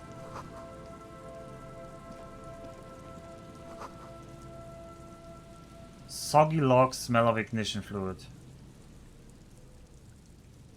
Let's first steal your money. Alright, let's talk to you first. Here we go. Nice and easy. No way out, little guys. Not out of this jam. There's a cylinder on the ground in which the man is arranging some netting. It looks like some kind of trap. He notices you. Who's there? Oh, the police. Hello, officers. His self-conscious enthusiasm renders his movements ungainly. He looks like your understanding of a scientist. Is that the police? Why are the police here? Gary, the crypto-fascist? Uh-huh. Don't worry, Gary. I'll handle it. Oh no, that's already going well. You must be Morale, the cryptozoologist. To what do I owe the pleasure? Lena sent me. She's been really worried about you and is waiting for you to get back. Of course. Thank you for passing along the message. That damn water lock is broken, and we can't go all the way around the 881. Yeah, that was me. I broke the water lock with my motor carriage, but it's fixed now. You can go back. No, that's not very disco to admit it. It was fine when I crossed it. Withhold the whole story. Oh, good. We should really be getting back. Gary could use a hot shower and a warm bed. Did he say we can go back now? Yes, Gary. We can go soon. If you see Lena, tell her I won't be long. Sir, your wife is waiting for you. I just have to do one more round. See if the phasmid has taken the bait. Then we're going. He refastens a bit of netting that has come loose in the wind. His hands are large and weather-worn, but also used to delicate, precise work. Tell me about this phasmid you're looking for. Well, first of all, it's damn difficult to find, which is why we've been knee-deep in the reeds laying traps for it. What makes it so difficult to find? Good question.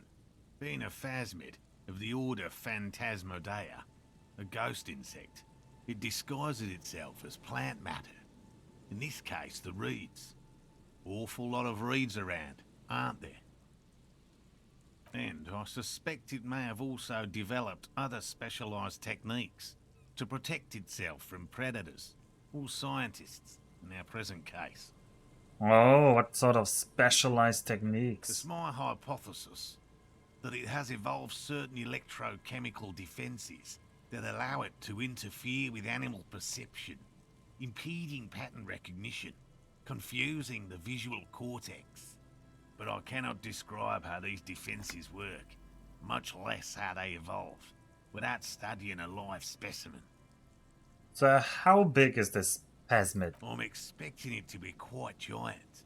One known species of phasmid, called the Megaphasmodea zoensis, is about the size of a grown man's forearm. So, So why are you so interested in this stickbug? It doesn't seem to be as colorful as some of the other cryptids. typical rookie assumption. Insects are much more sophisticated creatures than those unversed in zoology give them credit for. Even simply catching a glimpse of the Insulindian phasmid would be the apex of my, of any, cryptozoologist's career. But to study it and its defenses, find out how it stayed hidden so long. He shakes his head. Alright, what have you discovered? Very little, I'm sorry to say. No one's ever captured a specimen, so all our information is based on first and third-hand accounts. So no one's ever found one. Not yet. That's what makes it a cryptid. Just out of curiosity, if there's no proof of its existence, how do you know it's real? I know it's real. Come on, Kim. Really? Brusque real enough that even he seems taken aback. By which I mean, I've heard enough first-hand accounts to believe quite firmly that the Insulindian phasmid is more than mere superstition. Lena has said there has been a sighting. Yes, the most recent sighting was by a couple of teenagers along the coast here. That's what brought us to Martinez specifically. It's the first credible sighting in several decades. Admittedly, it's an unusual location for this species, but with all the sewage runoff upstream, it probably doesn't matter much anymore. Maybe it has died out. I have to resist the thought. Such an extraordinary creature is doubtlessly highly resilient. After all, it's generally thought to be capable of parthenogenesis. Encyclopedia Ophelia. Parthenogenesis. Generating parthenol. Yes, the females don't need males to reproduce. Makes it easier for a species to survive in adverse conditions. That's pretty clever. Females reproducing without males? A travesty. A crime against passion and common sense. This arouses no special feelings in me. Oh, this is very complicated for me. Let's say that's a travesty. Nature does not concern herself with ethical propositions. As a scientist, my interest is strictly dispassionate. There's nothing dispassionate about the way he talks about the insect. Alright, tell me more about these traps, and I don't mean... Well, they may not look impressive, but Lena designed them quite cleverly, so I'm sure they'll do the trick. Wait, she designed the traps? Yes. How do the traps work? Simple. Attracted by the locusts, the phasmid crawls down the funnel and, having eaten its fill, can't get back out. At least, that's the intention. The net isn't a perfect solution, but we didn't want to use anything that might damage the specimen's delicate exoskeleton. So what are you using as bait? You already said locusts. Yes. Oh. What? Oh. No, wait. Well, What the locusts. Nearly all known phasmids are herbivores, of course. But we've hypothesized that the Insulindian phasmid might occasionally prey on other insects. Inside the traps, a number of locusts crawl and tumble over one another in a tiny, chittering swarm. What will you do if these traps don't work? They'll work, I assure you. The predatory hypothesis, using locusts as bait, accounts for the failure of previous efforts by other teams, which use plants. We have given this some thought. The traps do seem to be deftly and thoughtfully constructed. It's clear the cryptozoologist's wife knows what she's doing. Yeah, I was trying to win her for our team, but she doesn't want to because she's in a wheelchair. I can't be a crime-chasing lady. She's lost her disco. Let me ask you about something else. What? How did you become a I've cryptozoologist? just always liked animals and puzzles. Searching for cryptids is a bit of both. So you're living your childhood dream. It's not child's play, just because I have to traipse through the mud every so often. So why not just be a zoologist? Real animals are puzzling too. Real. I know you think one is a respectable profession, while the other is superstition. Everyone does. Honestly, being a cryptozoologist trumps most of the garbage I've seen people do. My methods do not differ from other scientists. I simply draw upon a wider variety of evidence.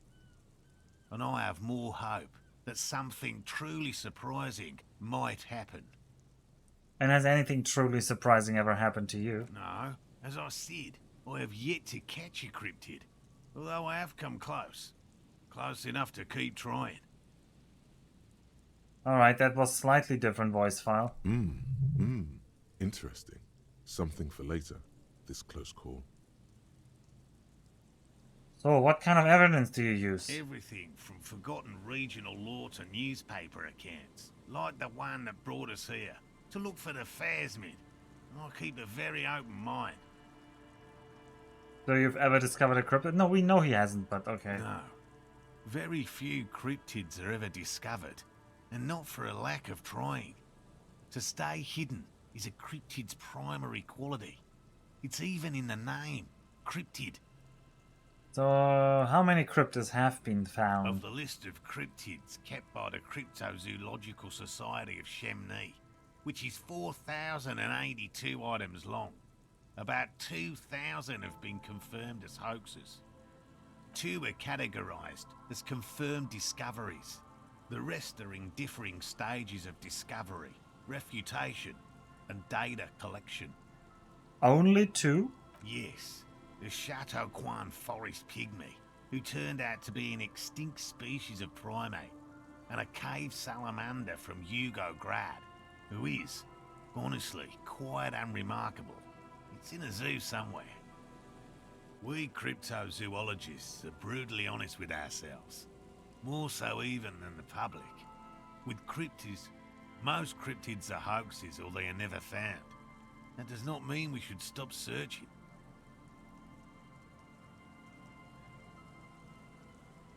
Not approvingly, then the Insulinian phasmid will be the 3rd. Indeed. If our expedition is successful, every paper in the world will report on it. From Revachol to Dushantu.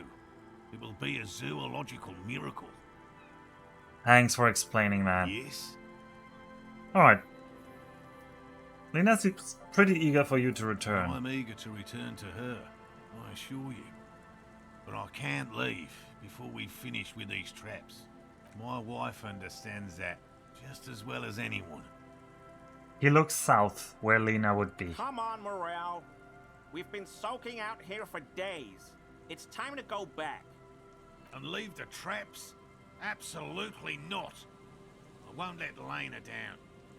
Come on, she wants us back. I'm soaked up to my nuts over here. We'll both catch reed crabs if we don't dry out soon. I didn't know the phasmid was so important to Lena. Of course it's important to her. She's seen it. A verified sighting, on record. One of only 4 this century, and it's hers. She's seen it. She sighted the phasmid? She didn't tell me. Yes, that's how we first came to know one another, in fact. But that's her story to tell, not mine. He coughs. Suffice to say, it's long been our dream to find proof of the Insulindian phasmid together. I can't abandon course now. Another cough into his first. Okay. Maybe you could go back to the whirling warm-up, come back to check the traps later? No. You should just give up on this box. No. I understand. I don't give up on things either. Good. A good quality to have. Both for a police officer and an experimental zoologist. I could go for some trap setting. Oh, really interfacing. Alright, what if we check the traps for you? I didn't expect you to take such an interest in our work here, officer. I'm all in with this cryptid shit. I'm hooked. Caught the bug, I see. It's easier to get caught up in the search than you'd imagine. Alright, where are the traps? There are 4 in total. One is to the south, on this little peninsula, by the boathouses there. It's very near. Another we set in Land's End, to the northeast. It's behind a small sand dune there, on your way to the old radio tower, after the church. The third is set near the canal, where you crossed, by a concrete slab. A big thicket of reeds going up the slope, and among them... You should check at least one of those before returning to this one, since I just said it. This one's more of a technicality, but still, better safe and stupid than sorry. Be careful where you tread in the reeds. Some less conscientious researchers may have left their traps out there, armed, hidden. Okay, so Warfare is warning me about going into the reeds. What do I do if there's a phasmid in one of the traps? Bring it to me at once. Just make sure the trap is closed tight. He's not comfortable with the possibility that you'll claim the find, but he's lying about this even to himself. What if I encountered a phasmid in the wild? That's highly unlikely, officer. But in the event you do, I'll spray you with a pheromone mixture I developed. It's made of musk and research chemicals. The pheromone should attract the insect to you, or at least prevent it from bolting at the sight of you. It's quite potent. Will last you about a week. Lay it on me thick. Present your armpit. He douses you with the odd-smelling spray, a double helping as you present your other armpit, and then gives you a satisfied nod. Hell yeah, we're shaved. He dispenses it without letting you touch the canister, so it would be precious like holy water.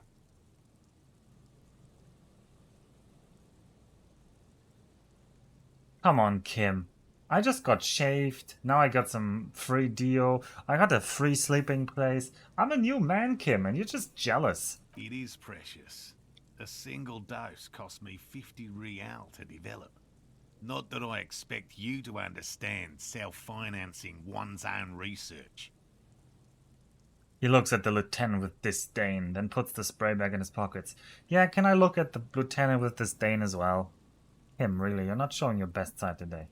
I'm ready, let's get to it. Right, which means you two can pack up and go back to the whirling. Finally, someone's talking sense. Thank you for your help. Gary and I will start breaking down camp. If you have any more questions, now's the time to ask. We'll be gone once you get to it. If it's more cryptid-related business you want to discuss, you'll have time for that later too. But what if the information is vital? On the hunt. What about his eager-to-leave friend Gary there? Talk to him too, perhaps. Yeah. Well, let's first talk about cryptids. All right.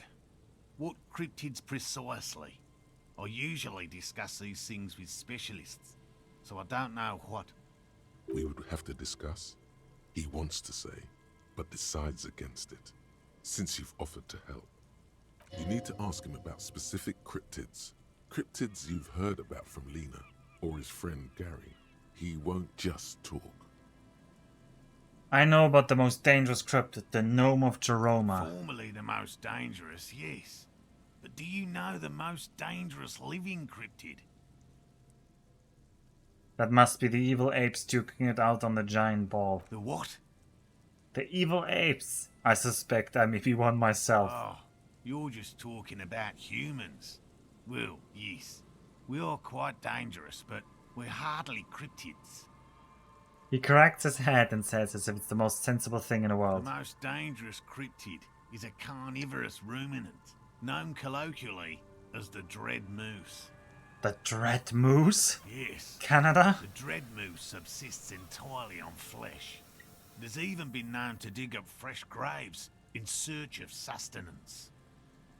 Alright, what does it? Does it even attack people? Human remains have been found deep in the forest, torn apart, then trampled into the mulch by large hooves. Infer from that what you will.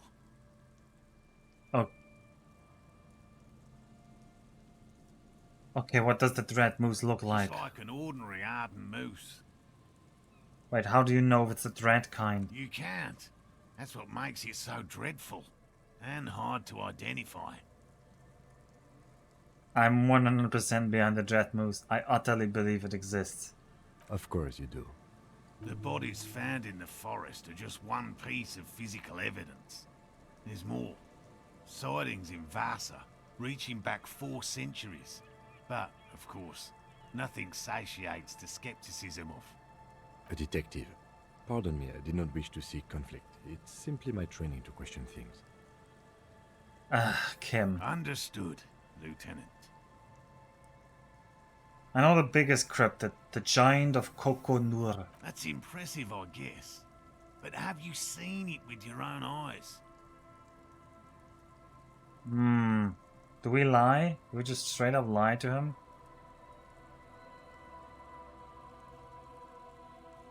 Well, it's quite disco to say yes.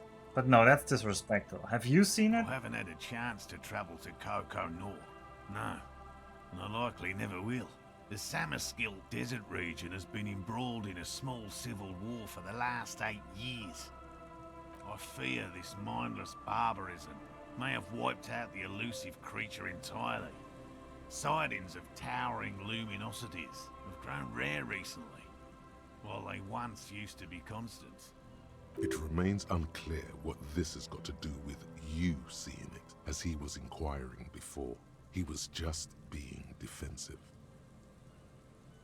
I know about Cryobacter catlensis. Oh, everyone knows about that one, thanks to Professor Mijanu being the talk of the town for a time. Although, probably because her life ended as a result of her work in Gutler, no one remembers her contributions to the search for the Nong-Ok. Oh, the A Nong-Ok? flightless cursor owl found in the Seminine Isles. Its long legs permit the Nong-Ok to run faster than any other avian, perhaps any other animal, who knows. When it's not hunting its prey in this manner, the Ok hangs from tree branches, like a bat, waiting to dive on hapless prey below on the jungle floor. Mijanu liked extreme animals, you see. One of the few figures of the academic establishment I respect. Really a shame she disappeared. When did she disappear? Oh, decades ago. In the 30s. I didn't know her personally, of course. The chasm of academic pretension still stood before us, even though she had unusual courage for someone from the other side. Alright, and which cryptid did you almost catch? A willow person. It's a long story. One non-specialists would find rather dull. Alright, what are willow people? They're not people, really. Some argue they aren't really animals, as they seem to have evolved directly from trees. He says it in a self-explanatory, everyday manner. They're very, very thin, almost flat in fact, and can camouflage themselves easily, wrapping themselves around trees and blending in with the tree bark. In that way, they're not too dissimilar from the phasmid we're looking for here. I may have seen these willow people without knowing You it. probably have. So how did you almost catch Gary one? and I painted an entire grove's worth of trees in slow-drying paint. It was a bright lavender colour. I was That's a hoping nice one of hobby. the willow people would get paint on it and not be able to camouflage itself.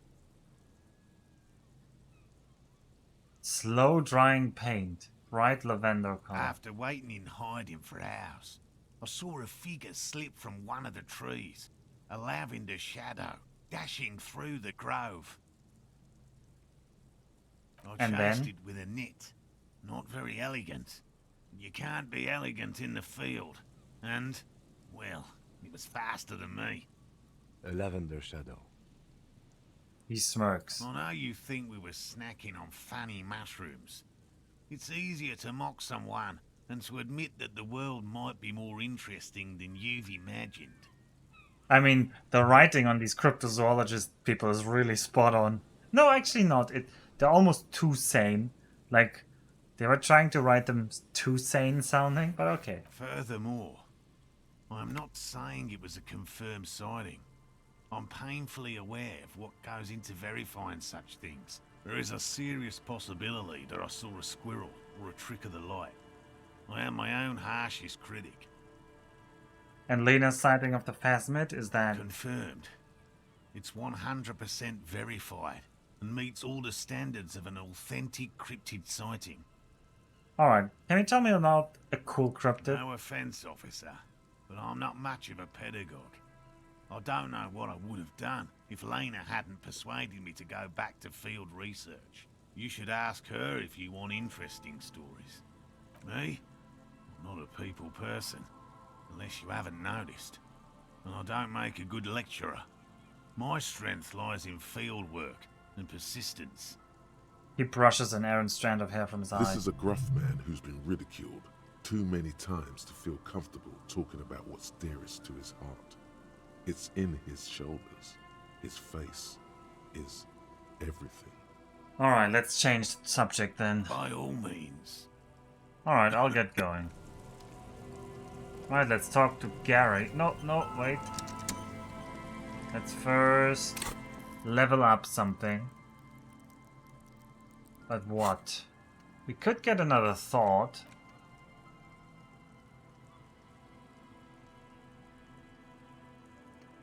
Oh, we could... yeah, the call to Mama Daka. That's the cryptid thought. Oh, we should definitely get on our cryptid thought. Sharpen your ears. Yes. Yes.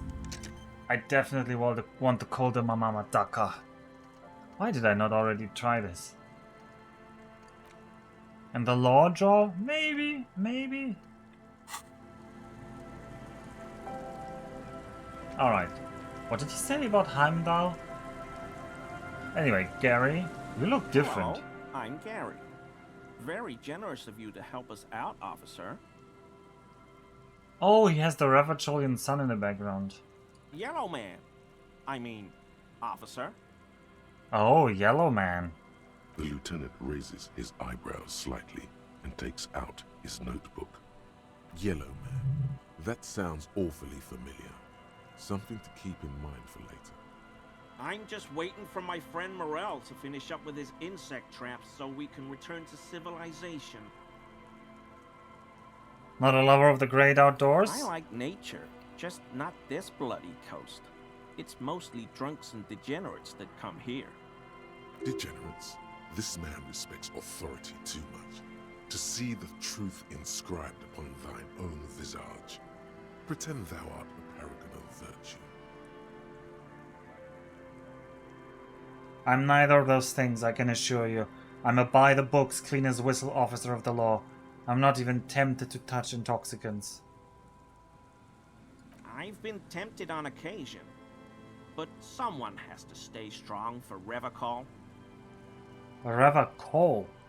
His gaze shifts to the pile of soggy locks at his feet. He pronounces Revacol with a hard K, unlike other people. You said Revacol. I like to pronounce it the hard way, the old way, the Vespertine way. He winks at you, trying to relay some hidden message, inviting you to mispronounce it too, perhaps. It's odd. It's a secret rite. A very fringe nationalist handshake, probably. Do you know anything about the man behind the whirling in rags? Oh, so that's what the RCM in Martinez is about. Great. Great to hear someone's finally taking care of that. So you do know something about it? No. Nothing. He was some kind of mercenary. But everyone here knows that. I'm just glad to hear you're looking into it. That's all. See, even he knows he was a mercenary. He's not feeling very comfy in his clothes, is he? Strange. Ah. He didn't kill him or anything, but there's something going on here. Alright, Gary, you're suddenly way up my list. Are you a cryptozoologist too? No. I help Morel with research sometimes, and I've learned some things along the way. But I don't usually go in for picnics like this on my own. There probably is a follow-up to this, but you can't think of any. Doesn't matter. Waste of time anyway. Gotta keep moving. Is this your mug? Hold up the yellow man mug. My mug? Why would you think that? His eyes widen at the sight of the mug. He's seen it before, all right. He's seen it before, alright? I can see you recognize it. It's in your eyes. I may have had a similar looking mug in the past. That's all.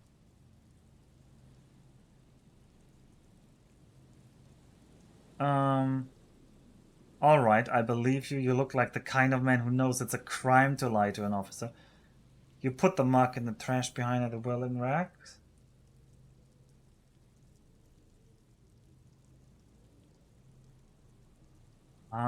Do we push the authority line or do we go for the gut? We go for the throat. We go for the throat. You put the mug in the trash. Maybe. Okay. Yes, I did. I know I shouldn't have, and I am very sorry, officer. You're not going to fine me, are you? What even is the fine for putting a mug in the trash? I want information. Whew. Thank you. You won't regret this. I won't use another man's property to dump my garbage ever again. I don't know what got into me, really. Work has been stressful lately. Damn Koiko's price dumping us out of competition. What did you do, Gary? Nothing. Nothing. Just answering some questions. Helping out the law. How did you get into the trash container? I know a guy who works with the trash collection services. CS Municipal. He gave me a master key for the trash containers of Martinez. Why would you need to get into the trash of everyone? So I can use the Whirling's trash compactor to store my own stuff. Garbage disposal is expensive as hell. The damn Hemians run it like a mob. I'm sorry, okay? I thought I could cut costs. I shouldn't have. I shouldn't have disgraced myself. Disgraced? No need for the histrionic, sir. It was, after all, just a trash container. He studies his reaction. Gary doesn't answer. Alright, Gary, did you put the clothes of a murder victim, the man who was hanged, into the trash container? You believe him? Alright, Brelik's nice. Officer, please. Let me explain. It's not like that. Alright, do. I was only cleaning up. I live right across the yard from where he was hanged, and I saw him stripped naked. All the clothes lying around in the yard, smelling. People are animals, you know? Uh-huh. Alright, Gary. So Gary goes out with the cryptozoologist, but they also live really close to the Whirling and Rags. But the cryptozoologist has to stay at the Whirling and Rags, and it doesn't sound like the cryptozoologist is actually from Martinez. That's a bit of a weird coincidence, but I guess it's a small world. What happened? Okay, then what happened? Then I came out to clean up the rags because no one else would. I put them into the Whirling's trash. Hey, Along Taciturn. with a broken mug, admittedly. He changes his mind mid-sentence. Okay. I was coming to throw the mug away, and, well, I threw the mug there and the clothes too. Right. It was just civic duty. The lieutenant remarks drolly. Exactly. That's exactly what it was. Civic duty. You wouldn't know anything about the victim's missing armor, would you? What? Missing armor? Well, I guess Titus did imply this, but wow, this is really... Even I hadn't figured that. Armor? No. I mean, yes. Of course. I know he was wearing armor, but I don't know anything about it. An infant could see he's not telling the truth, but he's too scared to admit more wrongdoing. There's something going on here. You should observe him more closely after this topic is concluded. Alright, so he knows something about the armor. Somehow that didn't give me any updates in my journal. I don't know why. Sounds kind of important if the armor is gone. But okay, let's move on for now. I hope I could help your investigation in my small way. Wait, does this mean you've been in his apartment on Everart's behalf? That was his colonial mug collection. Perhaps this could soften him up further.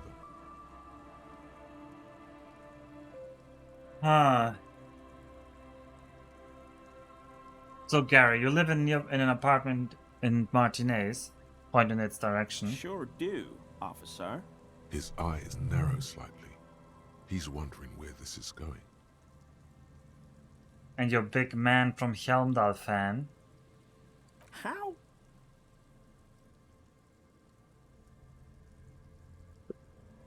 Mr. Everett Clare thought it necessary to unlock your apartment.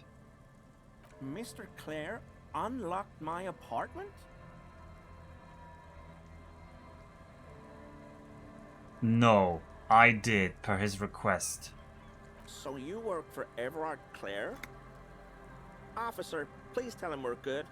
No, tell him I'll make it up to him. What have I done? He'll send the muscle after me.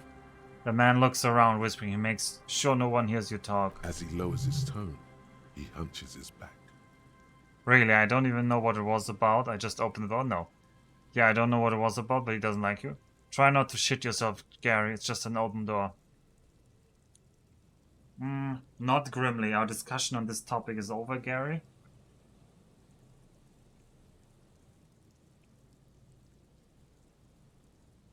Oh, let's tell him he doesn't like you. That's gonna spook him.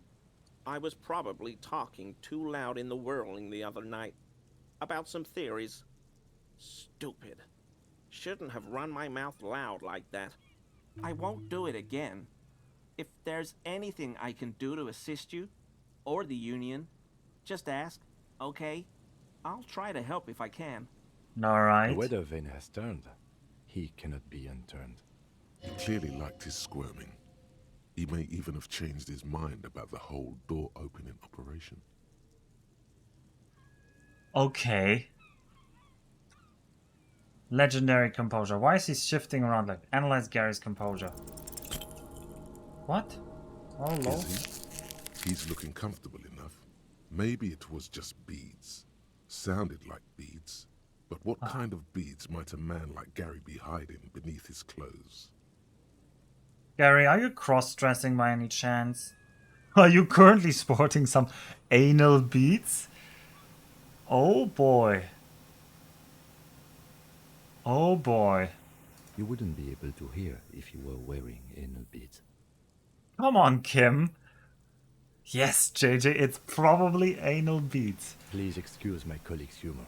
Working this murder case is taking a toll on us both. You don't quite have to answer that yet. Of course, of course. I need more composure. You were surprised to see my colleague, Lieutenant Kitsuragi? Not many Sealites here, or anywhere, other than Sail. I meant no offense, truly. Yeah, what are they doing in that seal of theirs? Scheming? The lieutenant looks up at you, almost sadly. JJ knows about the subject. Oh no, nothing like that. Definitely not scheming. He flashes an impenetrable smile. Thank you for your cooperation. Alright, we need to get back into that. I want that composure check. Who put the clothes in the cracks? Analyze Gary's composure. Come on. Do we have some composure? Composure. No, I think we're wearing all of our composure stuff. That's a shame. That's a damn shame. Yeah, we already have our dynamic windbreaker serve. What? I'm not mean to Kim. I don't hate Kim. I'm just trying to get... Kim knows that I'm not saying this for real.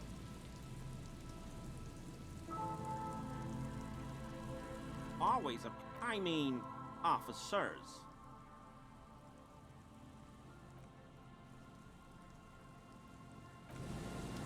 Well, apparently I can't ask him anymore. That's a shame. That's a shame.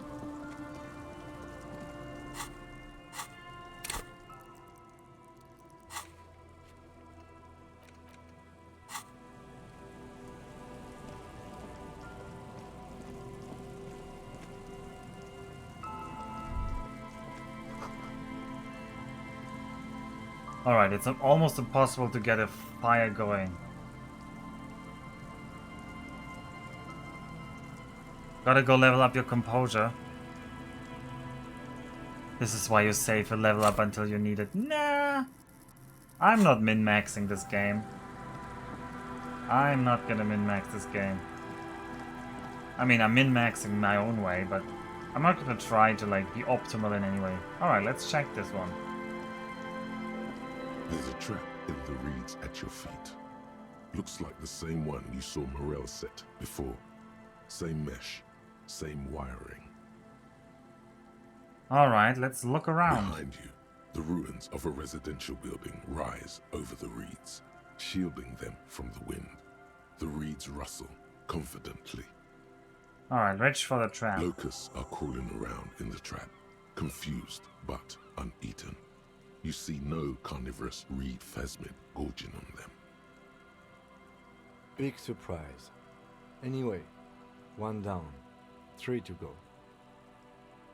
I don't even know what JJ Ho is writing there. L plus ratio plus... JJ Ho, no spoilers here, but also I'm assuming you're commenting on my build? I don't know what you... L...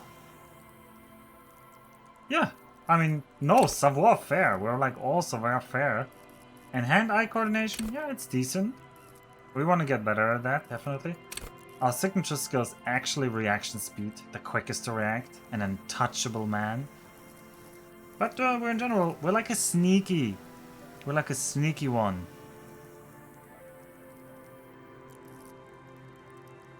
And then we have a bit of logic. Well, actually logic is -1 now from some items. And from thoughts. So actually we don't have a lot of logic. We have 2 in psyche. Luckily we get +2 from thoughts.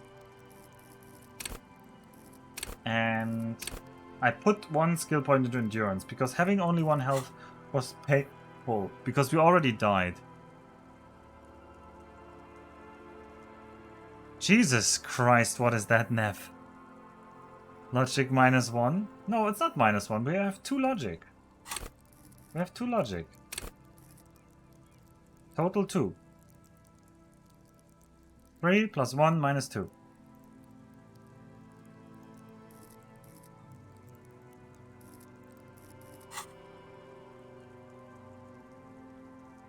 One down, 3 to go. Damn, I was hoping it would be in the first one. It'll be in the next one, surely. No. I was hoping it would be in the first one. No, you weren't. Oh man, you say I shouldn't be mean to Kim, but Kim is being mean to me all the time. Leave.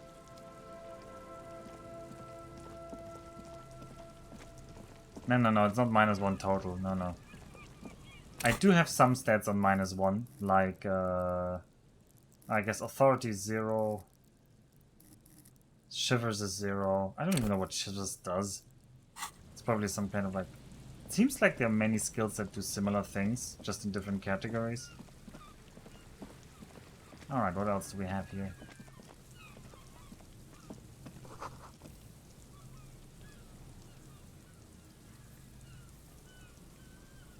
Physical motorics build? I mean... Physical and motorics. Well, no. How can you do both? Feel fascism in your gut. Yeah, I already got that, but I don't feel like fascism. I didn't really go for, like... I'm not even aiming for this. But somehow I'm not really ending up anywhere. Except I'm definitely not moral.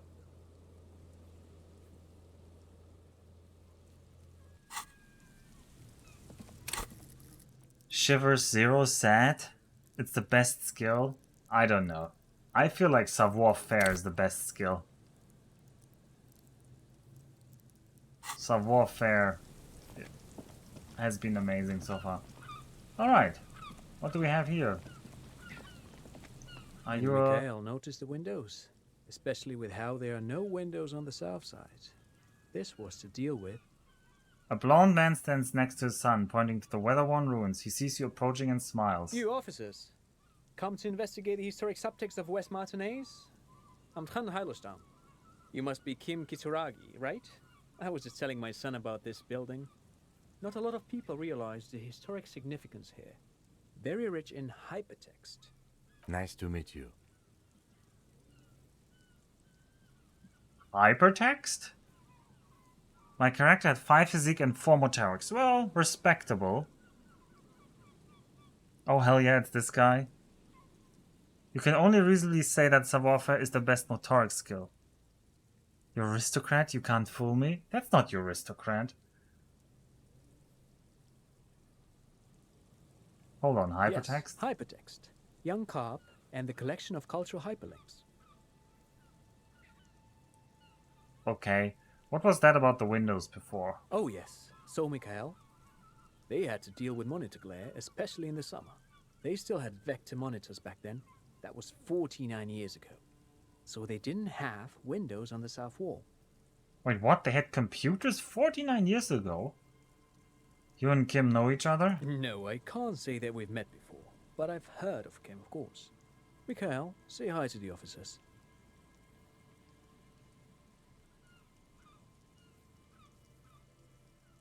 It's his Steam profile picture now. I wouldn't know. He rests his hand on the boy's shoulder. The child stays hidden behind the hem of his father's coat, clutching to his worm-themed coloring book. Are we sure this is his son and not just some... Mikhail's a little tired today. We spent all night trying to run Orbis on his radio computer. Have you heard of it? It's a programming language used in Grad. Quite tricky, but he wanted to play this Grad-made adventure program. We've been getting really into Worms lately. The man speaks in the artificial cadence of a professor, or someone who's been on too many radio shows. What a nerd. Programming Well, language? I assume you're not here for giant worms when there are so many What real a things to nerd. see.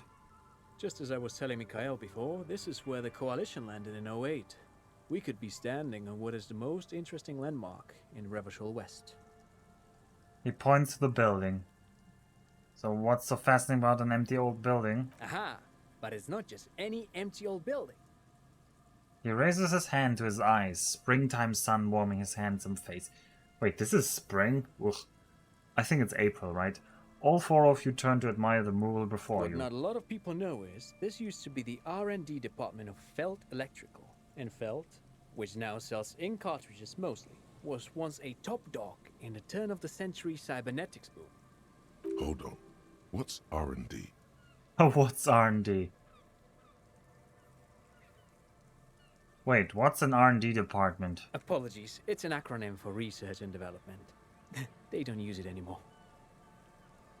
He smiles brightly, laugh lines around his eyes. You're probably more familiar with RTD, Research and Technological Development. Mea culpa. You are not familiar with that one either. This man is a bookhead. Mea culpa. Okay, my encyclopedia has to apologize. Alright, let's look at the building overview. It looks old and weathered, with seagulls picking apart its stone and metal carcass. Wait, did I forgo the option to ask for money? Rooftop. Ugh. Some kind of bird has set up a nest on a broken windowsill. I don't think I've ever heard of this Felt Electrical. That's not surprising. Only a vestigial ink cartridge and ferrotape manufacturer remains. They started out as a midway electronics outfit in Königstein 2 centuries ago. After an aggressive move to Revachol, Feld became a global player in the emerging personal electronics market of the pre-revolutionary era. Still, Tricentennial was beating them in business machines. But Feld had an ace up their sleeve. Or should I say, they were developing an ace up their sleeve? I'm mixing my metaphors here. Alright, what was that, Ace? It was here in Martinez, possibly in this very building, that they developed prototypes for a tape computer. A tape computer? An elegant folding mechanism of rollers and ferrotape ribbons, portable enough to be a take-it-home solution. Revolutionizing business machines, possibly even bring them to the average consumer. Which is a feat of engineering even today's giants, Rehm, ICN and ZAM, haven't achieved yet. He assumes something like a combat stance, facing the wind. What happened? Indeed. What? The revolution! The boy wipes his nose on his sleeve. Oh wow, that boy does not look healthy. Unfortunately, their moonshot project never made it to the market. Feld's move to Revachol backfired. The revolutionary government liquefied their assets and expropriated those very advanced prototypes, possibly from this very building, or one of the adjacent ruins. He pauses, pointing to the other building, then continues. All of this was built by Feld, even the boardwalk. Wild Pines built Martinez proper as a resort for their middle management. Feld built this side of town for R&D. Wild Pines built Martinez proper as a resort for their middle management. Boy, that project surely has failed. Okay, you're saying that Feld Electrical built this boardwalk, look under your feet? Yes, they even built a pleasure wheel, but that got destroyed in the war. A pleasure wheel? Yes, to lure in their star engineers. This part of Martinez was nothing but reeds before Feld arrived. They had to make the prospect of living here attractive. It was supposed to become a global center for innovation in cybernetics. But history had other plans. Alright, what happened to the engineers? Oh, I'm afraid it didn't end well for the boys. But this story is a bit too dark for little Mikhail here. Now, if you were to ask about tape computers... Okay, what did the revolutionaries do with the tape computers? They used them for military communications, but also to write and send out press releases. The most notorious example being Le Décret de Mars. Oh, what was that? What's the Mars Decree? I mean the radio transmission sent out to news agencies and world governments by the newly created Commune of Revachol on the 7th of March in the year 02. It's a beautiful piece of text, actually. A singer-songwriter I know, Charette, called it a love poem to Revachol on her political concept album, Bon Baiser dans le Lind. You should read it. Every local library in Revachol stocks a copy of the decree. I tried to get Mikhail to memorize it. Tried to. Someone was much too interested in worms to be paying any attention. Worms. The kid takes a peek at the green and silver worm on the cover of the book, already forgetting about this part of the discussion. Why are we asking about tape computers? Okay, let's ask about tape computers. Actually, no one knows. No one even knows what a computer made entirely of tape would look like. But word has it, they were very elegant, exquisite, alien-looking turn-of-the-century hardware. He raises his finger, remembering something. 10 years ago, I did a little freelancing, I guess you could say. I was a special consultant for an exhibition at the Womty Dumpty Dum Center in Vredefort, Oranje. It raised the same questions, and we had lengthy discussions with Paul Ockerman, who was head curator at the time. This was before the twins Keith and Guy Juice joined the team, trying to... Wait, did he just say Wumpty Dumpty Dum Center? He did it. He said Wumpty Dumpty Dum Center, like it's the most natural thing in the world. What the hell is a Wumpty Dumpty Dum Center? And who the hell are Keith and Guy Juiced? Okay, calm down, Encyclopedia. Okay, Wumpty Dumpty Dom Center, Paul Ockerman, Keith and Guy Juiced. What are you talking about? The Wumpty Dumpty Dum Center for Contemporary Art. The exhibition itself drew on Lagerman's notion of memory, and so there were some parallels. That's why the head curator, Paul Ockerman, chose to... Come on, there's no place called the Wumpty Dumpty Dom Center of Arts. Actually, I think there is. No, it's too much. He's joking. In fact, I'm not. The Wumpty Dumpty Dum Center is a place you can visit if you're ever in Vredefort and are ever in the market for an exhibition space / contemporary art research center. But perhaps I should return to the tape computers. As I was saying, the device itself was very elegant, fragile even. One could write directly on the tape using a special chemical solution. The machine would then analyze the handwriting, perform operations, and project output onto a white screen. It was a beautiful, delicate thing.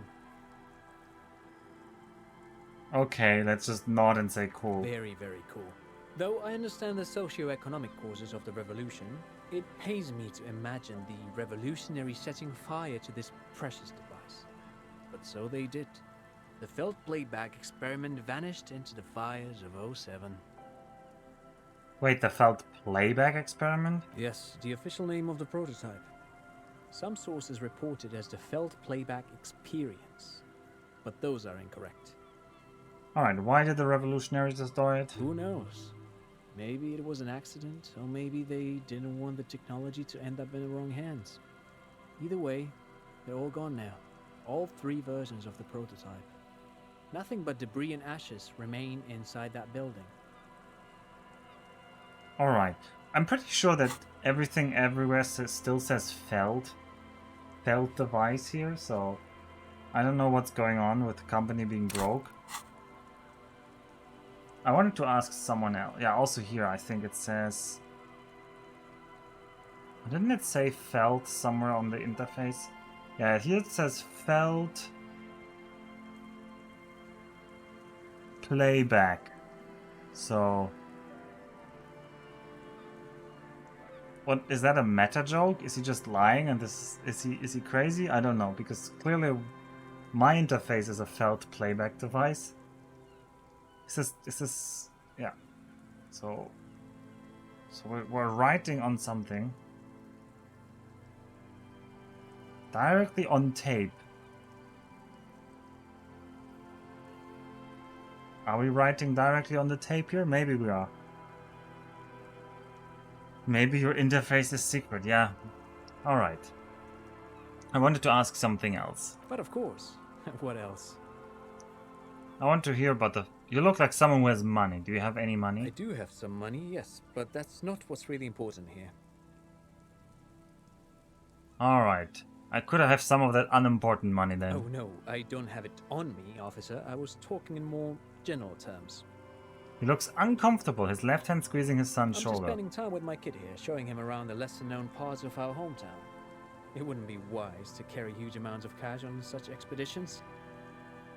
I probably failed to check there. I want to hear about the Feld building. No, I don't. Alright, good, thank you. No, thanks to you for having me and little Mikhail here to pick your brain. A very interesting conversation indeed. Okay. Wumpty-dumpty-dum Center. It's Wednesday evening and something heinously exciting is underway. People have gathered beneath the billowing roof of an oddly shaped trophy building, sipping wine and exchanging opinions. 29-year-old Wunder twins Guy and Keith Yost are the stars of the show, with their bomber jackets and white sneakers, head curators of this art exhibition. It's the Wumpty-Dumpty-Dumniest event of the year, and all the cool kids have RSPV'd.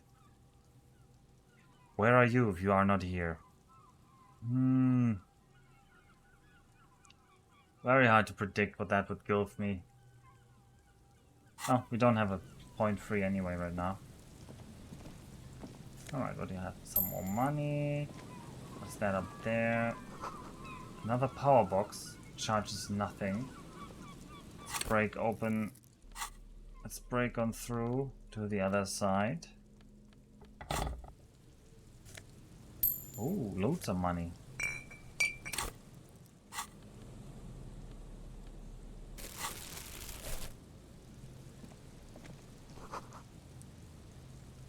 Alright, the fence blocks the path.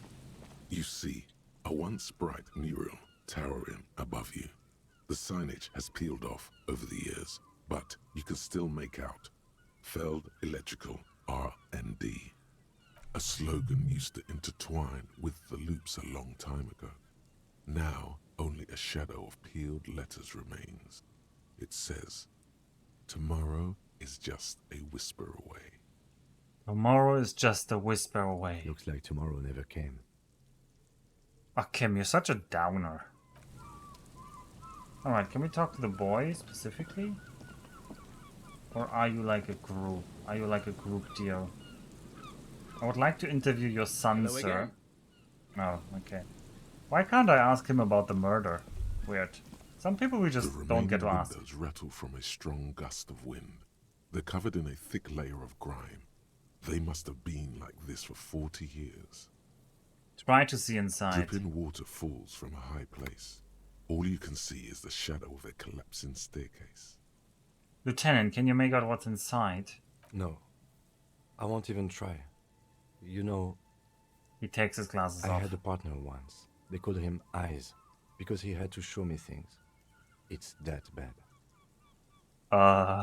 Okay. That's not good. Okay, can you still shoot though? Well enough, actually. It's odd how that works.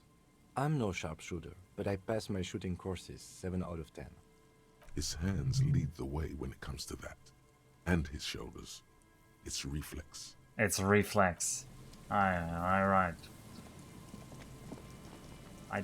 I want to say I trust you a little more now, but I'm not sure that's true.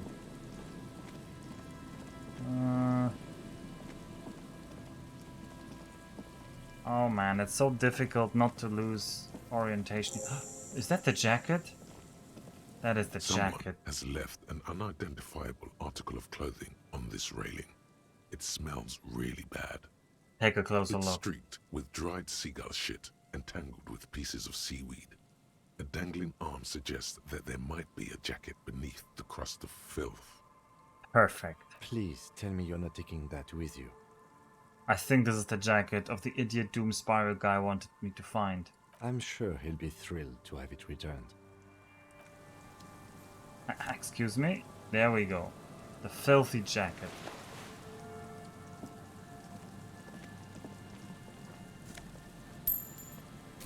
Wow, we unlocked more fast travel suddenly. Suddenly we can fast travel. Ah, we can here. I don't actually know how to fast travel though.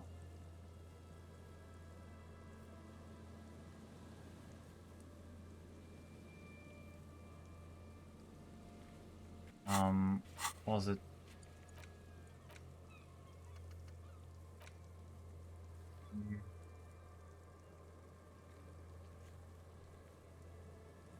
Oh boy, this menu is weird.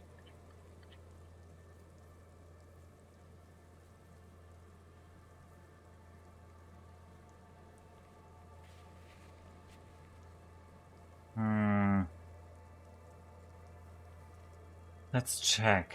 So, I don't know what this giant egg is supposed to be. I guess we've been just here now.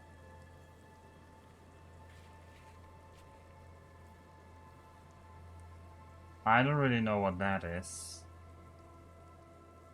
It's a giant egg.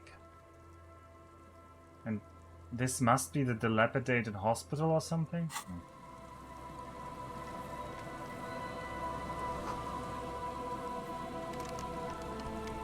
Right, more to break open.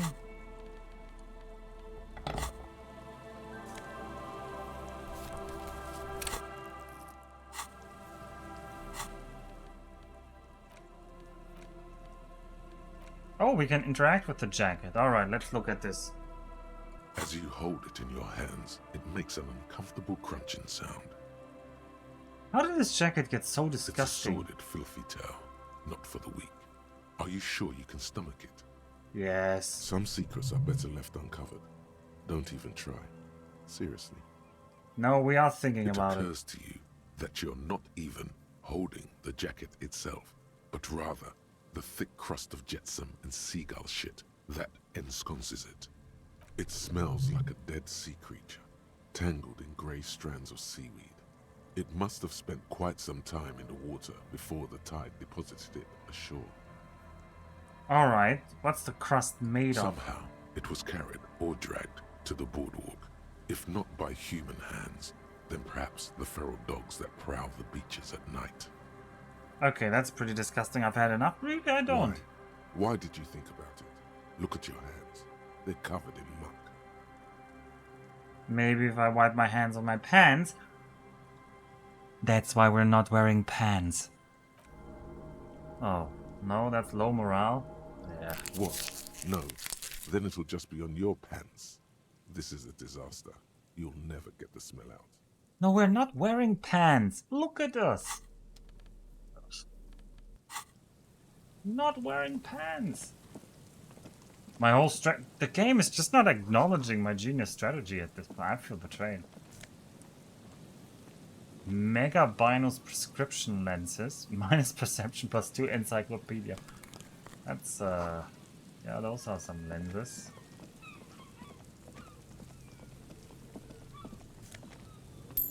Alright, but I need to stop. I need to go to bed soon. So, what we're actually gonna do is we're gonna give Mr. Doom Bingo... Oh, let's check this. A metal payphone under a yellow plastic dome. You could use it to call someone, unless you're out of change. Oh, let's pick it up. You hear the tone. The machine is inoperable. The machine is operable. Okay. Put 10 cents in and dial a random number. Calling. Still calling. This feels wrong. Should you be doing this? End of tone. Someone picks up. Pierre? Is that you, Pierre? The voice is female and sounds about 100 years old. What? Are we Pierre? I think we're not Pierre. Say you're not Pierre. That seems like a better idea. You don't know why. You don't know why? What? Should I listen to reaction speed? I guess we listen to reaction. No, this is not Pierre. Have any news about Pierre? Yes, Pierre is dead. Well, who is Pierre? He's my sister's grandson. He used to visit me as a lad. Fine young man. But who are you then? A salesman of some sort? Modern goods are rubbish, and I can't afford them anyhow. It's a shame what you did to our country. Okay, I think this is the same voice actress as the crazy book lady. The woman moans and the phone lines howl in unison with her. I'm not a salesman, I was just calling a random number. Yes, I'm a salesman. What exactly did we do to your country? I don't know who I am, but who are you? I can say, no, I'm a police officer. Yeah, I'm a police officer. To hell with the police. To hell with you. Her voice is drowned in white noise. Sounds like waves washing a beach, growing in volume until the call suddenly disconnects. Oh, You really? get a sinking feeling. It makes you look if Lieutenant Kitsuragi overheard you. To your relief, he did not. Ah, come on, Inland Empire. You're the suckiest of all the things. Alright, put 10 cents in and dial a random number. Calling. Still calling. Someone with a masculine voice picks up. Nice. No, Inland Empire just has always just... Inland Empire is such a whim. It's like, oh no, don't do this. And, oh, this is a bad idea. Like, savoir-faire is always like positive. Reaction speed is always like, yeah. But Inland Empire is a wimp. Hello, Gerard speaking. Gerard, what a douche name. Change it. Change your name. What are you, like 5? A woman's voice. Oh no, this is the best part of the game so far. No, I don't suck your relics. It's the truth. You just can't handle the truth.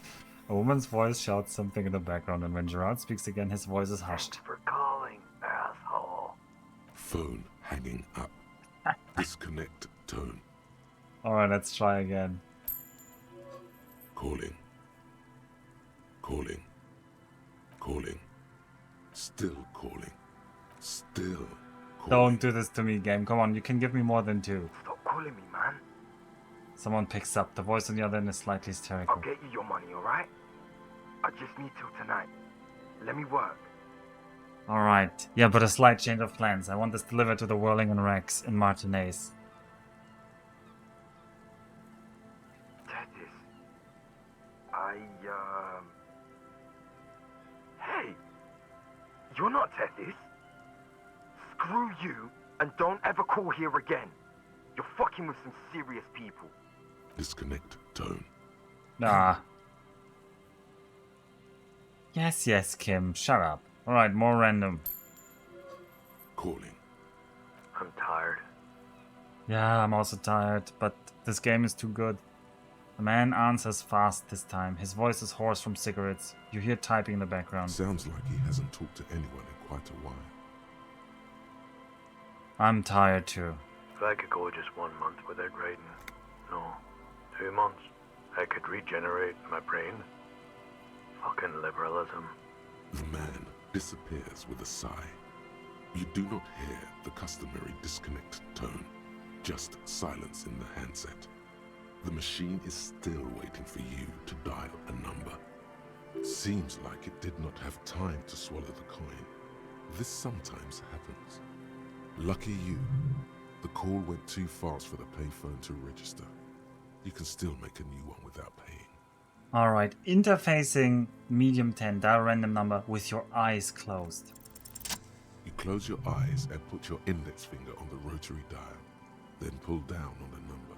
Then move one up and repeat the motion twice. Strange. This is not how you started before. Keep dialing. 414447.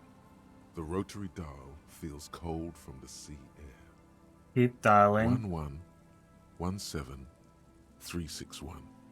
Your fingers keep moving like a spider.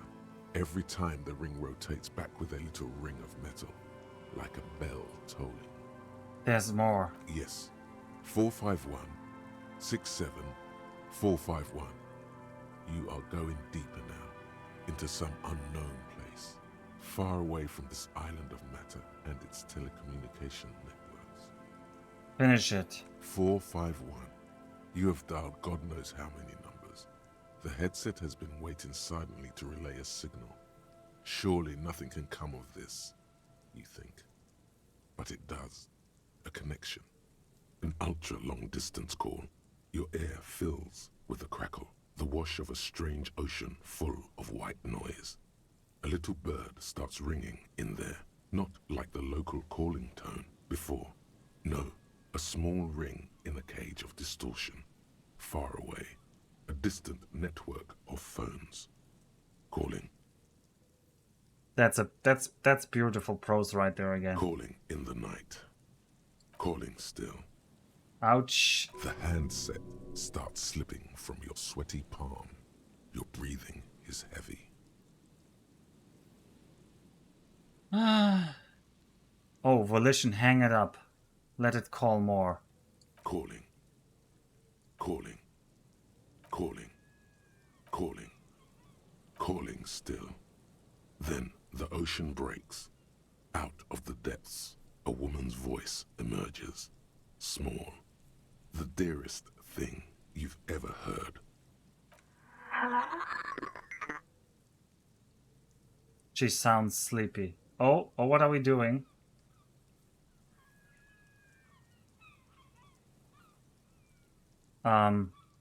Hello? I want to die? Who is this? I'm the last faithful kingsman. I will free the city of Revacol. I will turn back to sea. I will reverse time. Hello. She hums, her voice warm from sleep. Who is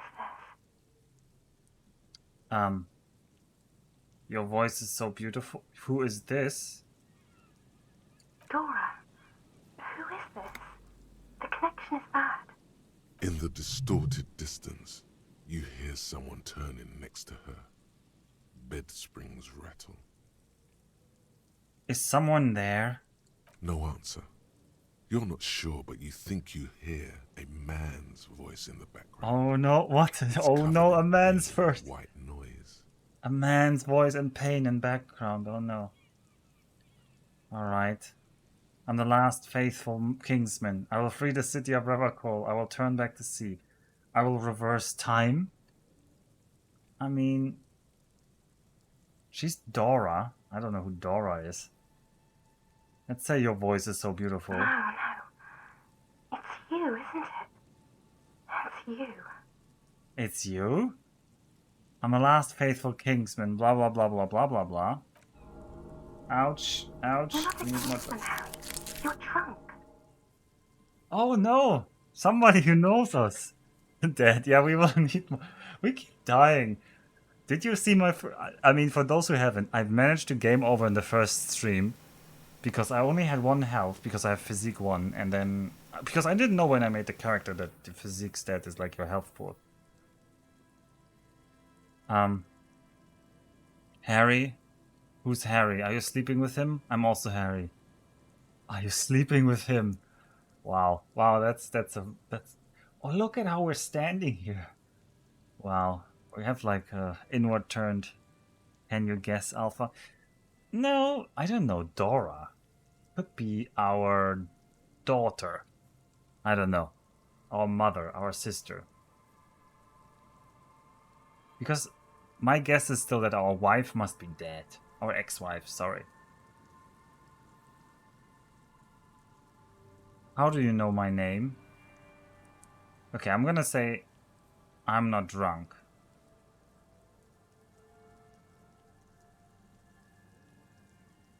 Or are we accusing her to be sleeping with Harry? Yeah, we're gonna accuse her of be sleeping with Harry. I don't understand what you're saying. Oh, she doesn't understand. I'm not drunk, is what I'm saying. Oh, God. There's the silence, it's heavy as tin. The white noise howls. Hey. Oh, are you there?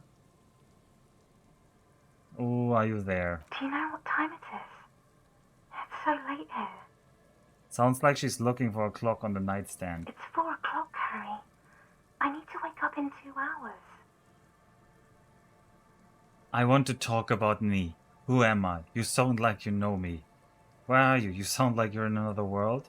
Where are you going in 2 hours? I'm the law. I'm the detective.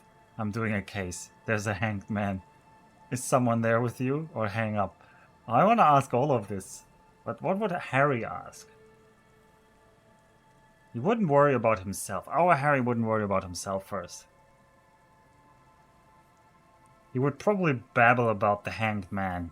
I'm the law, I'm a detective, I'm doing a case, there's a hanged man. She does not answer anymore.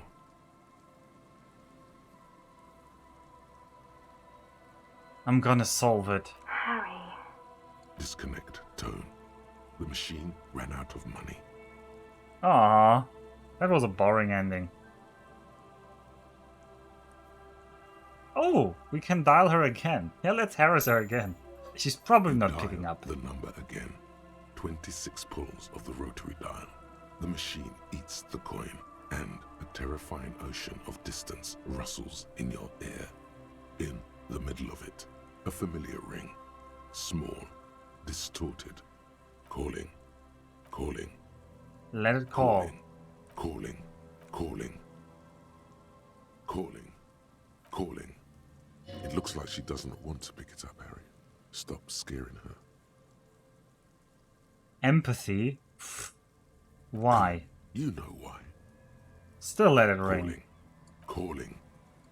Harry, please. I need to know who you are. Who are you?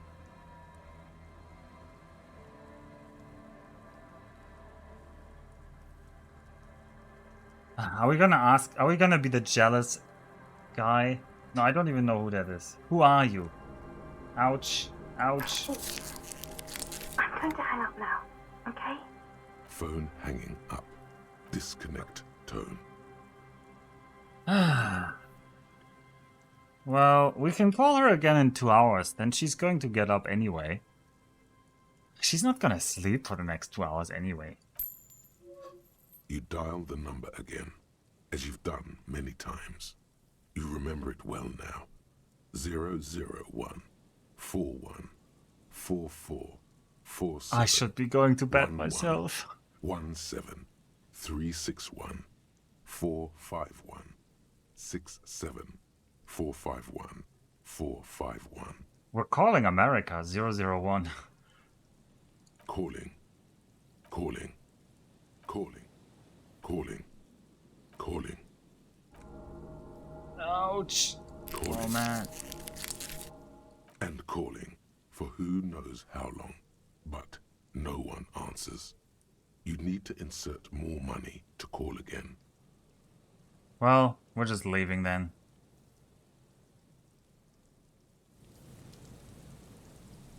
Well, what did that get us? Didn't really get us anything except pain. We had to use lots of... I used how many charges of morale boosts?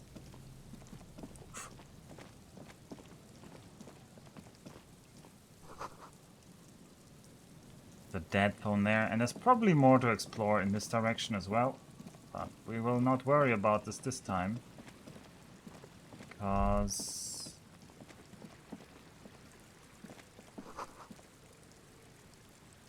Okay, there's some music from the ice.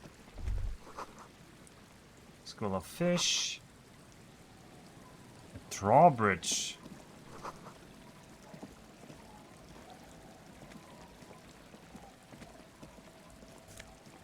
Oh. money.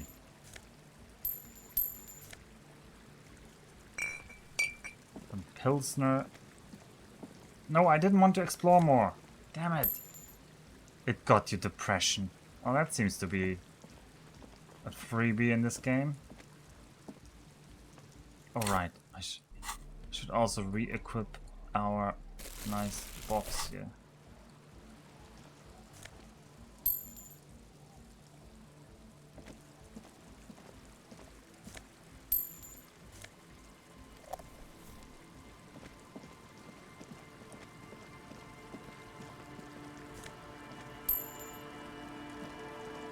So much money, I don't even know what to do with all of that right now. Anyway. Oh, and look at that. Oh, I guess we have to go there then.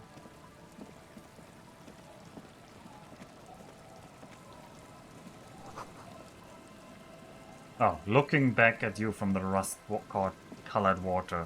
You. How poetic. Mazout. Mazout indeed. Alright. Our final mission for today is to return, to at least fulfill one other job here. Tequila sunset. No, wait. Wait. We're not giving him this dirty jacket. We're gonna ask the washerwoman to wash the jacket for us. Our tenant, the policeman. I hope the waves don't keep you up at night. What can I help you with? I found that jacket. Could you wash it for me? I can wash it for you. But it's going to take about a half an hour. Think you can stay put for that long? I could use a breather. It's been another track and field day. Okay, we'll wait. Well, hand it over then, and I'll see what I can do. Must say, I'm proud of this one. It's pretty nice underneath all that filth. I hope you take better care of it than its last owner. Goodbye. Alright. Ugh, pain threshold. Oh, it does look pretty nice. 100% synthetic. Does look pretty nice. Wow. Alright, our friends here, you get one. Tequila sunset. Yes, we are Tequila Sunset. Oh, okay, capitalist, here's your jacket. My jacket? Yeah, it was pretty filthy though, so I got it clean for you. A look of consternation crosses the man's face. He looks at you, then at his bottle, then back at you. What the fuck are you talking about, Tequila? What the fuck are you talking about? Rosemary, what the fuck is Tequila talking about? Aye, that's the jacket you stole 2 weeks ago. From the kid who was making it with his gal on the beach. That's disgusting. I've never done anything like that in my life. You're both delusional. Found. That's medium concept stuff. It becomes abundantly clear to you how this man managed to lose his keys, business, friends, and girlfriend. I went through a lot of trouble to get this for you. Take the fucking jacket. You know what? Fine. Maybe I can pawn it for some booze. Alright. Aye, good thinking. Good thinking, yeah, good thinking. Be seeing you. And we solved another thing.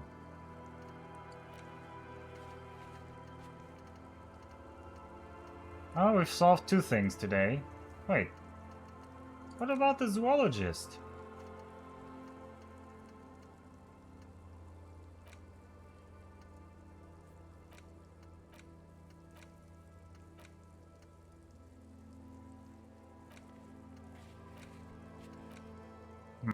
Okay. Well, I don't know why that mission isn't there anymore. Does that count as a Monday mission?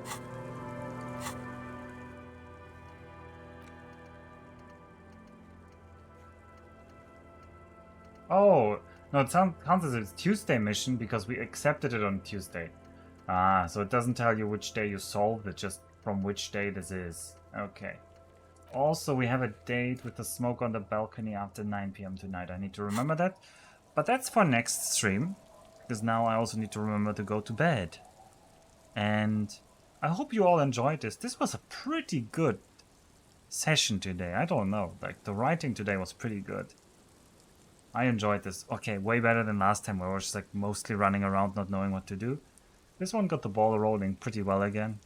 Although I don't really feel like we're rolling the story forward much. It's just like randomly stumbling upon people. Also, somebody's motorboating past, so... yeah. I wish you all to be motorboating past as well, so...